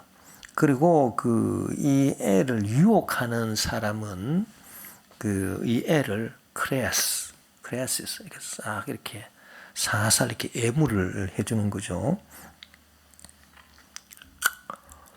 If thou name the things, blows and caresses, who would not choose the caresses and decline the blows? 만일 당신이 이 두 가지를 이제 거론하면서 때리는 거 하고 애무해 주는 거 하고 이 두 가지를 거론을 한다면 누가 이 쓰다듬는 거 이렇게 애무해 주는 거를 고르지 고르고 때리는 거를 이렇게 물리치지 누가 그렇게 하지 않겠는가. 이 껍데기 행위로만 이렇게 본다면 누가 때리는 거를 물리치지 않겠는가. 그리고 애무 쓰다듬는 거를 택하지 않겠는가. 이제 그 말입니다. If thou mark the persons, it is the charity that beats, iniquity that clashes. iniquity that clashes. 그러나 만약 당신이 그 행위가 아니라 그 사람을 본다는 거죠. 그 행위를 하는 사람을 본다면 그 때리는 행위를 한 거는 그 아버지가 그렇게 했기 때문에 it is charity that beats. 그 때리는 것은 그 사랑이고요. iniquity that clashes. 애무하고 쓰다듬는 거는 죄라 그 말이죠. 그 행위를 하는 사람을 통해서 볼 때 그렇다는 것입니다. See what we are insisting upon, that the deeds of man are only discerned by the root of charity. 그래서 우리가 주장하는 것을 한번 보아라. That the deeds of man are only discerned. 이 사람의 행위라고 하는 것이 오직 by the root of charity. 사랑의 charity, 사랑의 근원에서 이렇게 분간이 돼야 되는 거지. 그 사람을 제껴놓고 그 사람의 행위 껍데기로만 봐서는 안 된다. 그런 얘기입니다. For many things may be done that have a good appearance and yet proceed not from the root of charity. 그래서 왜냐하면 많은 일들이 행해질 수 있습니다. 겉모습은 아주 좋은 거죠. Have a good appearance. And yet, 그러나 proceed not from the root of charity. 그러나 사랑의 행위에서 나오지 않은 그런 겉모습으로 번지르하고 좋은 것들이 많다는 얘기고요. For thorns also have flowers. 왜냐하면은 가시나무도 꽃을 피운다는 것입니다. Some actions truly seems rough, seem savage. Howbeit they are done for discipline at the bidding of charity. 그래서 어떤 행동은 참 보기에는 참으로 rough, 아주 부드럽지 않고요. seem savage, 야만적으로 보이고. Howbeit 그러나 they are done for discipline at the bidding of charity. 그러나 그 사랑을 주고자 하는 그 차원에서 이 훈육 차원에서 행해진 것일 수 있다는 것입니다. Once for all then, a short precept is given thee. 그래서 한마디로 하자면 하나의 짧은 그런 경고가 여러분들에게 주어질 수 있습니다. Love, 사랑하라. And do what thou wilt. 그리고 당신이 하고 싶은 것을 하라. Whether thou hold thy peace. Through love hold thy peace. 그래서 여러분이 평화를 유지하려면 through love, 사랑을 통해서 hold thou peace, 당신의 평화를 가져라는 얘기, 평화를 추구하라는 얘기죠. 그 사랑함으로써 평화를 추구하라는 얘기. Whether thou cry out, through love cry out. 여러분이 막 분노해서 외치는 그런 경우가 있다면 그러나 through love cry out, 사랑을 통해서 그렇게 외치라. Whether thou correct, through love correct. 그리고 여러분이 이제 어떤 행위를 교정하려고 한다면 through love, 사랑을 통해서 교정을 하고요. Whether thou spare, through love do thou spare. 어떤 행위를 용서하려고 한다면 through love, 사랑을 통해서 당신이 그렇게 하라.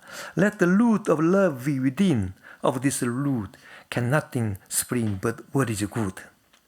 그래서 사랑의 뿌리가 좌우지간 그 속에 있게 하라.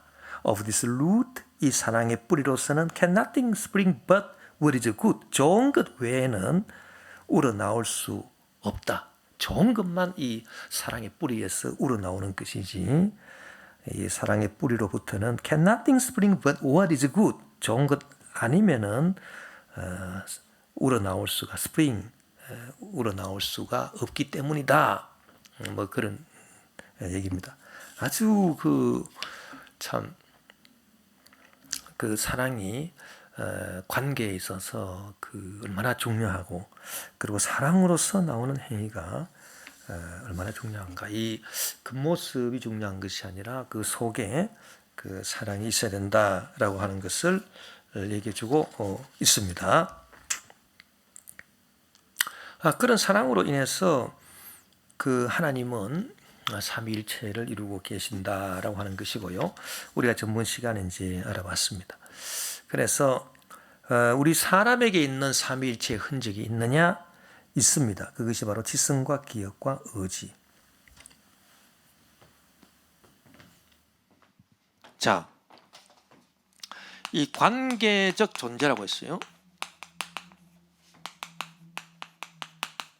이 관계가 성부, 성자, 성령 이 세 주체가 관계를 이루고 있는데, 이 관계라고 하는 것은 한쪽이 없어지면 다른 쪽도 자동적으로 없어지는 걸 말합니다.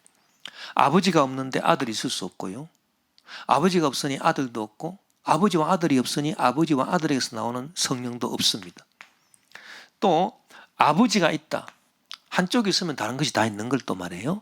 아버지가 계시니까 아들이 있죠. 아들이 없는데 무슨 아버지가 계십니까? 그래서 아버지가 계신다 그러면 아들이 있다 그 말이고요. 또 아버지와 아들이 있으니까 아버지와 아들에게서 나오는 영이신 성령님도 계십니다. 뭐 다 그런 것입니다. 예, 그래서 한쪽이 있으면 다른 쪽도 다 있고요. 한쪽이 없으면 다른 쪽도 다 없다는 그런 것이 바로 이 관계적이다 그랬거든요. 그래서 모습이나 역할하고 다르다. 모습이나 역할은 세 가지 모습이 있는데 뭐 한 가지가 없어도 나머지 두 가지 모습이 남아 있을 수 있고요. 역할도 마찬가지다. 뭐 내가 뭐 교수, 목사, 아버지 역할 세 가지 역할이 있는데 뭐 내가 뭐 교수 역할 안 해도 목사 역할을 할 수 있는 것이고 아버지 역할을 할 수 있는 것이고 그런 것이다. 그래서 이런 모습과 역할로 삼위일체를 보면은 이게 양태론적 이단이 된다. 그 얘기를 했고, 관계적 존재는 이처럼 하나가 없어지면 다른 것이 다 없어지고 하나가 있으면 다른 것이 다 있는, 이것이 관계적 존재다라고 얘기를 했고요. 관계적 존재가 아니라 그냥 존재가 먼저 있고 존재적 관계가 나중에 있다. 이것은 결국은 삼신론이다. 성부의 존재가 있고 성자의 존재가 있고 성령의 존재가 따로 있는데 이 존재가 나중에 관계를 이루었다. 하나의 관계를 이루었다. 그거는 결국은 삼신일체지 삼위일체라고 볼 수 없다. 삼신론이다. 그래서 이단이고 이 양태론도 이단이다. 그래서 관계적 존재다. 이렇게 삼위일체를 말씀드렸습니다. 우리가 하나님이 당신의 형상으로 우리 사람을 지었다 그랬잖아요. 그래서 사람한테도 당연히 삼위일체의 흔적이 있을 것이다. 그것이 바로 어거스틴이 말한 거 보면 지성, 기억, 의지 이 관계를 말합니다. 자, 우리가 아는 것이 없다. 지성. 아는 것이 없으면 기억도 없습니다. 내가 뭘 아는 게 있어야 그게 기억으로 되겠죠. 아는 게 없는데 무슨 아는 게 없는데 뭐가 기억이 있겠습니까? 없습니다. 의지도 또 아는 게 없고 기억이 없잖아요. 그러면 무언가를 하려고 하는 의지도 없어요. 뭔가를 행하겠다라고 하는 의지는 무엇을 알아야 좌우지간 행하는 거지. 아는 것이 없으면 열망되어지는 것도 없다. 토마스 아퀴나스.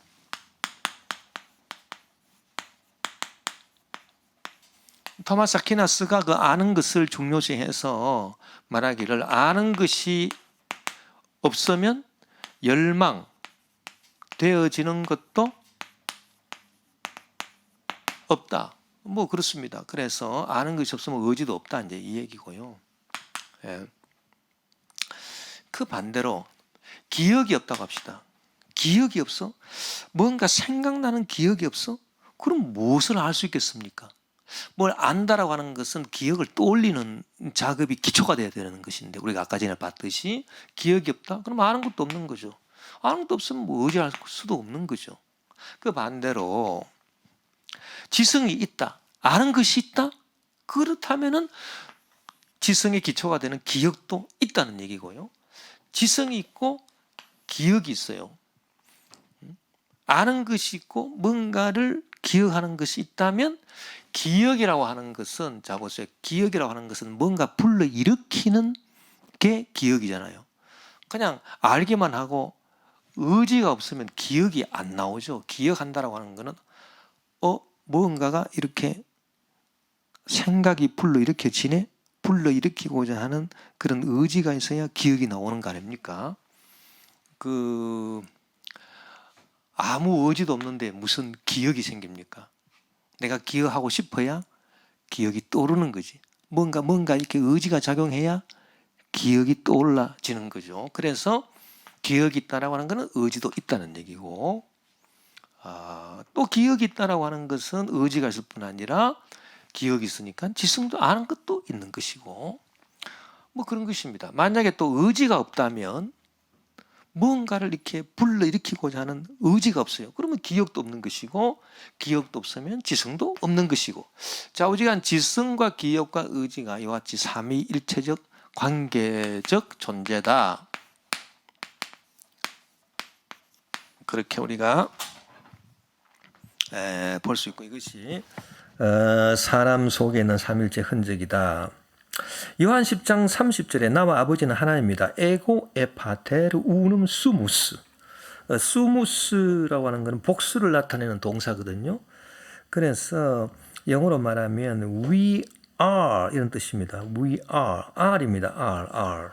그래서 아버지와 나는 하나입니다. 우눔 하나입니다라고 할 때 이 동사가 그 수무스 we are R이에요. R. 단수를 나타내는 동사가 아닙니다. 자, 이것이 무슨 의미가 있느냐? 이것이 무엇을 말하느냐? 아버지와 나는 다르기 때문에 복수가 되는 거예요. 그래서 다르니까 수무스예요. R이에요. we R이에요. R. 그러나 우눔 하나라 그랬어요. We are one 그랬어요. 그러니까 다르니까 R이고요. R. 복수로 나왔고 그러나 하나예요. 관계적 존재로 인해서 하나예요. 그래서 우눔 에고 나와 에파테르 아버지는 우눔 하나이다. 이렇게 말한 것입니다. 그래서 그 관계적 존재가 아니라 그냥 존재라면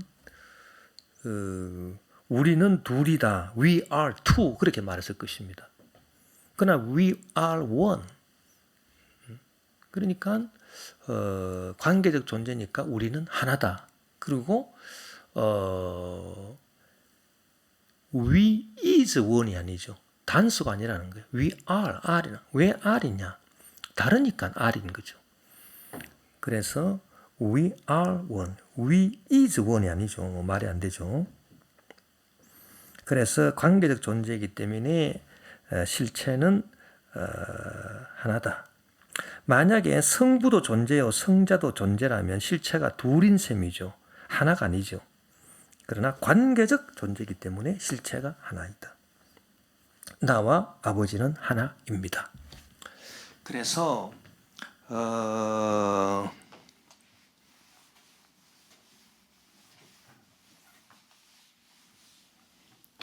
아버지와 파테르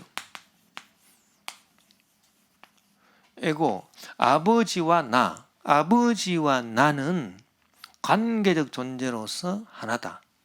우리는 서로 다르지만 하나다. 이제 그 얘기거든요. 그래서 관계적 존재. 그런데 이 관계가 우리가 전문 시간에 살펴볼 때 그 아리스토텔레스의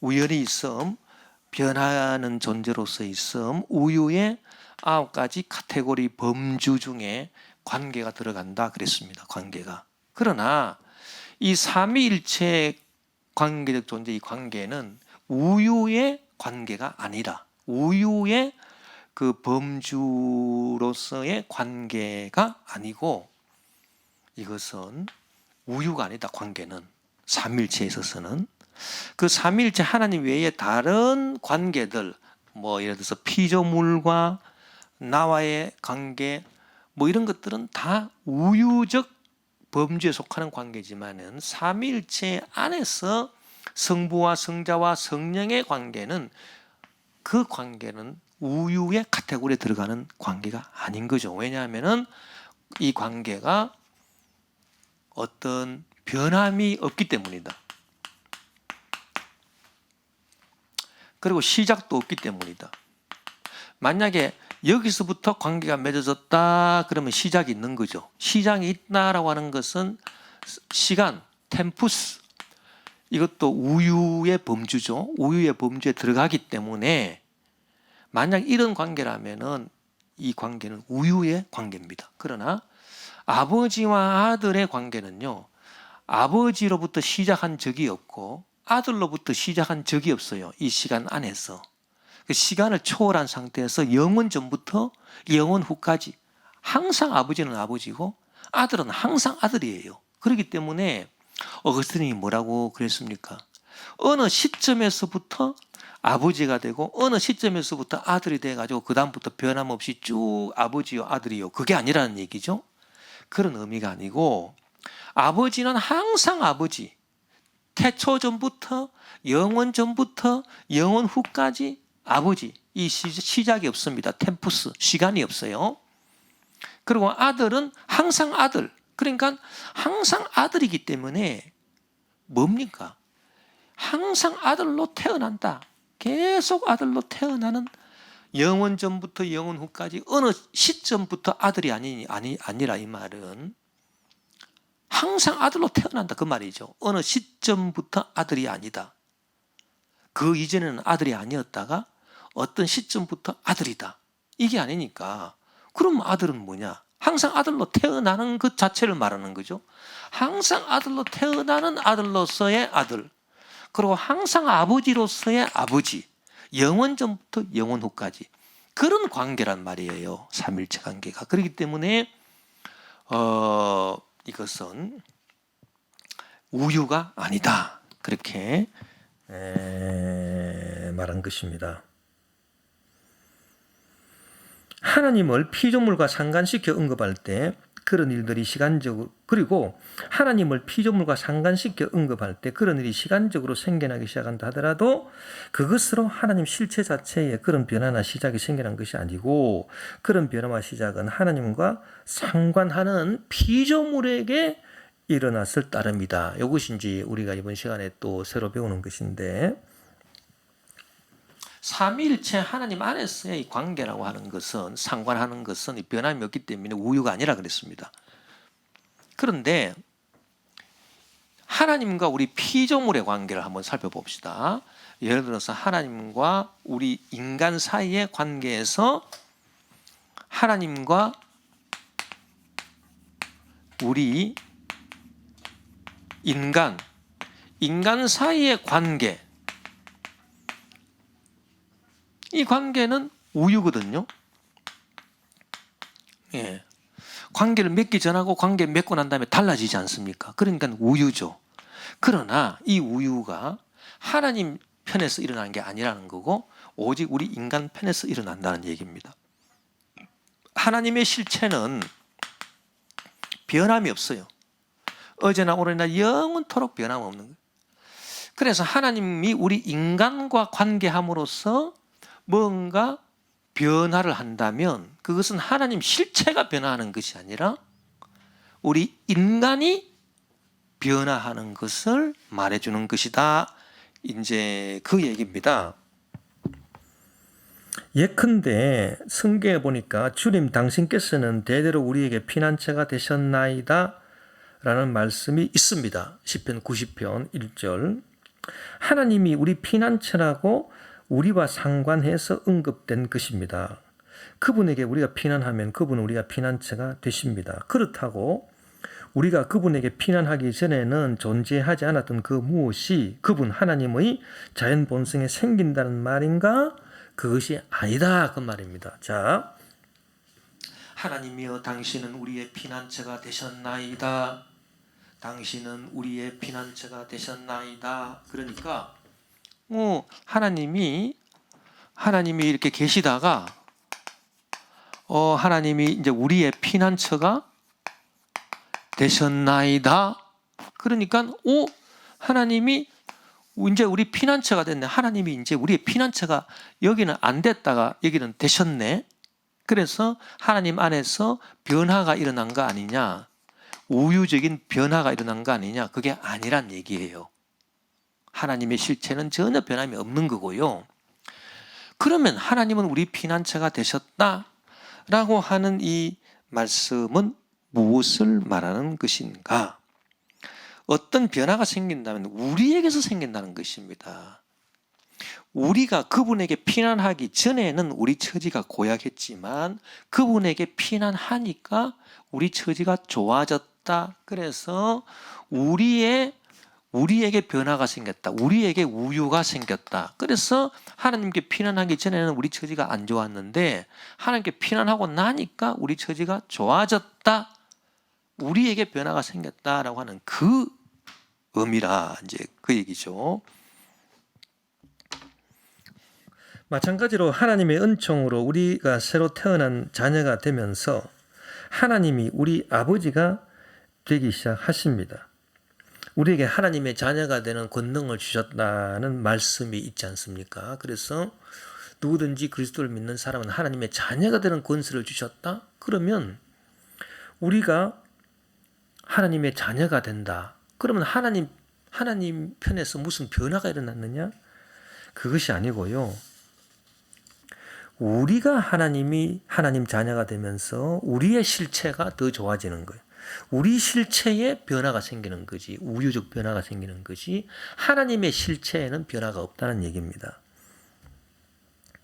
그러므로 하나님과 상관해서 언급되는 모든 것은 그 상관하는 피조물이 변화하는 것이지 하나님이 변화하는 것이 아닙니다. 어떤 인간이 하나님의 친구로서 의인이 되기 시작할 경우 그 인간이 변하는 것입니다. 하나님이 변하는 게 아닙니다. 하나님이 친구 안 됐다가 하나님이 친구 되시는 게 아니라 하나님의 친구가 된다라고 할 때 그 사람이 변화를 하는 것이다.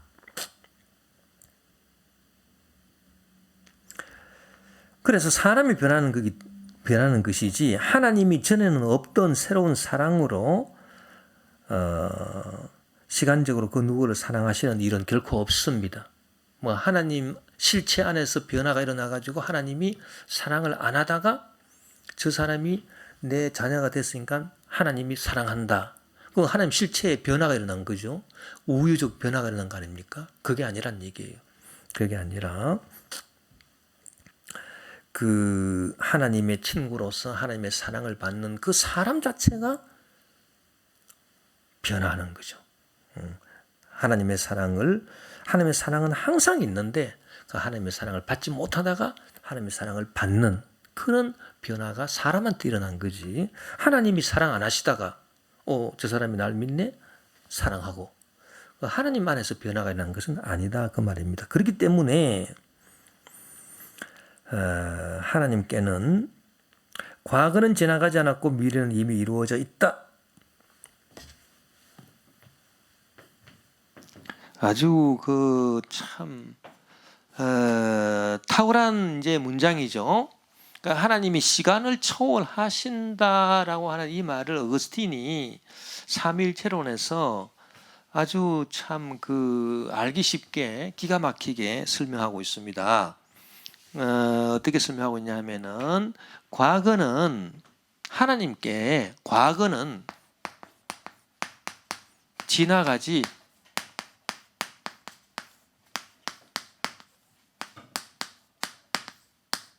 않았다.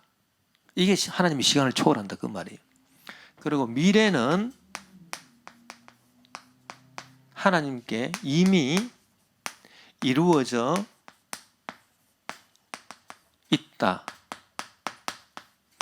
얼마나 참 멋있는 말입니까? 참 어거스틴은 진짜 참 천재 같아요. 천사 박사다워요. 우리 인간은 시간의 지배를 받기 때문에 과거는 지나갔습니다. 우리 인간한테는 과거는 흘러갔어요. 과거는 지나갔다. 그리고 미래는 아직 오지 않았습니다. 미래는 아직 오지 않았죠.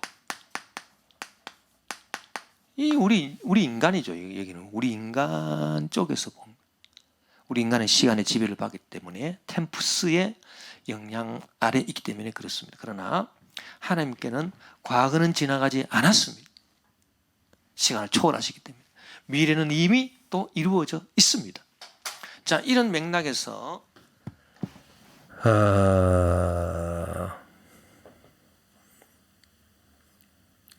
성경이 뭐라고 기록했습니까?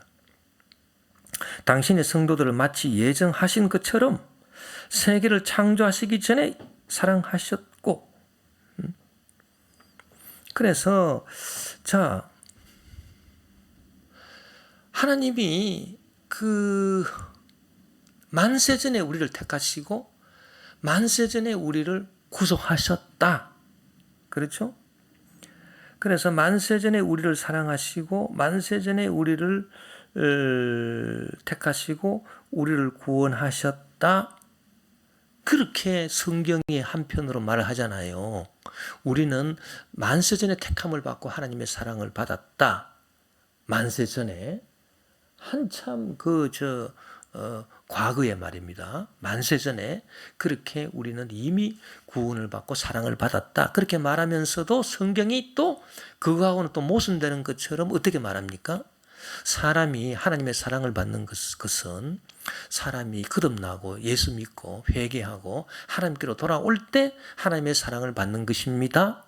그렇게 또 말하고 있잖아요.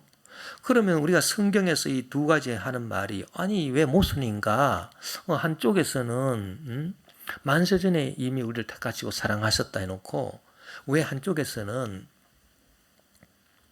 우리가 회개하고 주님께로 돌아가야지만 주님이 우리를 사랑하신다. 그때부터 사랑이 시작되는 것처럼 그렇게 말씀을 하시는가? 에? 그 성경이 왜 이렇게 서로 모순되게 말하는가? 그렇게 우리가 의문을 가질 거 아닙니까? 그러나 하나님께 과거는 지나가지 않았습니다. 하나님께는 미래는 이미 이루어져 있습니다. 그렇기 때문에 하나님은 성경은 이렇게도 말할 수 있고 저렇게도 말할 수 있다는 얘기죠. 미래가 이미 이루어져 있다는 그런 차원에서 성경이 말하기 때문에 만세 전에 우리를 이미 택하셨다. 그 만세 전부터 따져본다면 지금 우리는 한참 미래 아닙니까? 그래도 미래는 이미 이루어져 있어요. 하나님 안에는. 그러니까 이미 택하신 거예요. 그렇게 말할 수 있는 거고 또 성경이 또 어떻게 말합니까? 우리가 그 하나님을 사랑하고 하나님을 믿을 때만 우리가 그 회개하고 주님 앞에 나올 때만 하나님이 우리를 사랑하신다. 그렇죠? 그거는 왜 그렇게 또 말할 수 있는 겁니까? 그것은 과거는 지나가지 않았다는 얘기예요. 항상 이 하나님께 있어서는 과거가 그대로 머물러 있다는 얘기입니다. 그렇기 때문에 우리의 과거 있잖아요. 예수 믿기 전에 과거. 예수 믿기 전에 과거가 지나가지 않았어요. 그렇기 때문에 우리가 예수 믿고 난 믿기 전에 이 과거가 그대로 남아 있어요. 하나님께 지나가지 않았어요. 그러니까 그 과거가 청산돼야 하나님의 사랑을 받을 수 있는 거죠. 그래서 하나님께 과거는 지나가지 않았기 때문에 우리가 과거를 청산하고 그 예수님을 믿어야 거듭나야 하나님의 사랑을 받을 수 있다. 또 그렇게 말할 수 있는 거예요.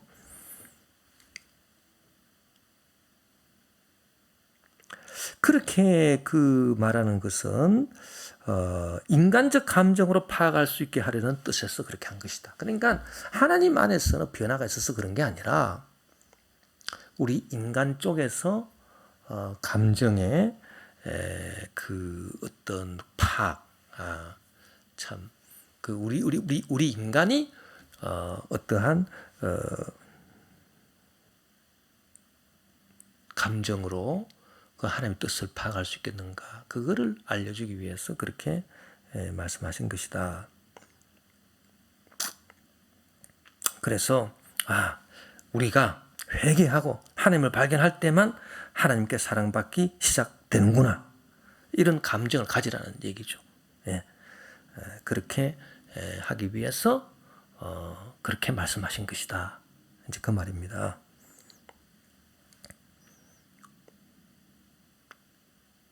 그래서 회개하고 하나님을 발견할 때 하나님께 사랑받기 시작하는 것처럼 성경이 또 언급을 하는 것은 우리가 인간적 감정으로 하나님을 사랑하는 그런 결단을 하게 하기 위해서 그렇게 성경이 또 말하고 있는 거다, 그 말입니다.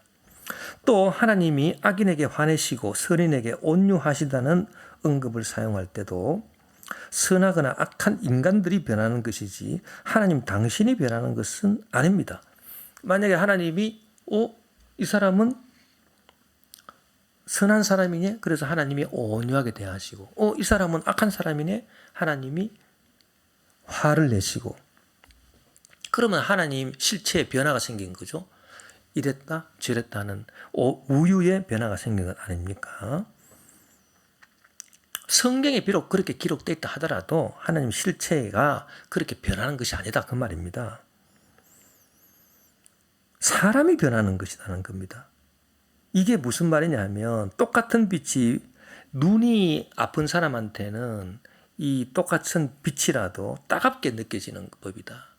눈이 강건한 사람한테는 그 강건한 사람한테, 그런데 그 앞에 눈, 병약한 사람에게 그 앞에 눈, 그걸 붙이면 더 분명히 이해가 될 것 같습니다. 똑같은 빛이라 하더라도, 햇빛 같은 것이라 하더라도 눈이 강건한 사람한테는 햇빛이 은은하게 비치는, 참 좋다. 근데 눈이 안 좋은 사람, 눈이 아픈 사람한테는 그 햇빛이 따갑게 비춰지죠. 각막염 같은 게 있으면 얼마나 따갑게 느껴지겠습니까? 똑같은 빛이라도 눈이 병약한 사람한테는 따갑고 눈이 건강한 사람에게는 은은한데, 이는 당사자들의 변화로 그런 것이지 빛 자체가 변해서 그런 것이 아니듯이, 빛 자체가 눈이 안 좋은 사람한테는 빛 자체가 따갑게 하고 눈이 좋은 사람한테는 은은하게 하고 그런 게 아니지 않습니까? 빛 자체는 변함이 없죠. 그러나 그 빛을 대하는 사람들의 눈에 따라서 은은하기도 하고 따갑기도 하듯이, 그 하나님의 이 성품은 변함이 없어요. 실체예요. 우유가 없어요. 그러나 이 하나님을 대하는 사람들이, 악인들은 하나님을 대하면서 자기들이 굉장히 따갑게 여겨지는 겁니다. 그러니까 막 하나님이 화내시는 것처럼 여겨지는 것이고, 그리고 선한 사람들은 하나님의 그 변함없는 성품을 대할 때 하나님이 온유하게 여겨지는 것이에요. 그건 사람 자체가 달라서 그런 것이다.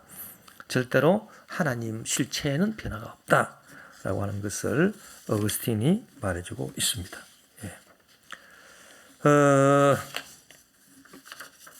아주 참 탁월한 그런 철학자요, 신학자다, 목회자다, 어거스틴은 그렇게 생각하고요. 오늘 강의는 이것으로 마치고 다음 시간 또 뵙도록 하겠습니다. 수고했습니다.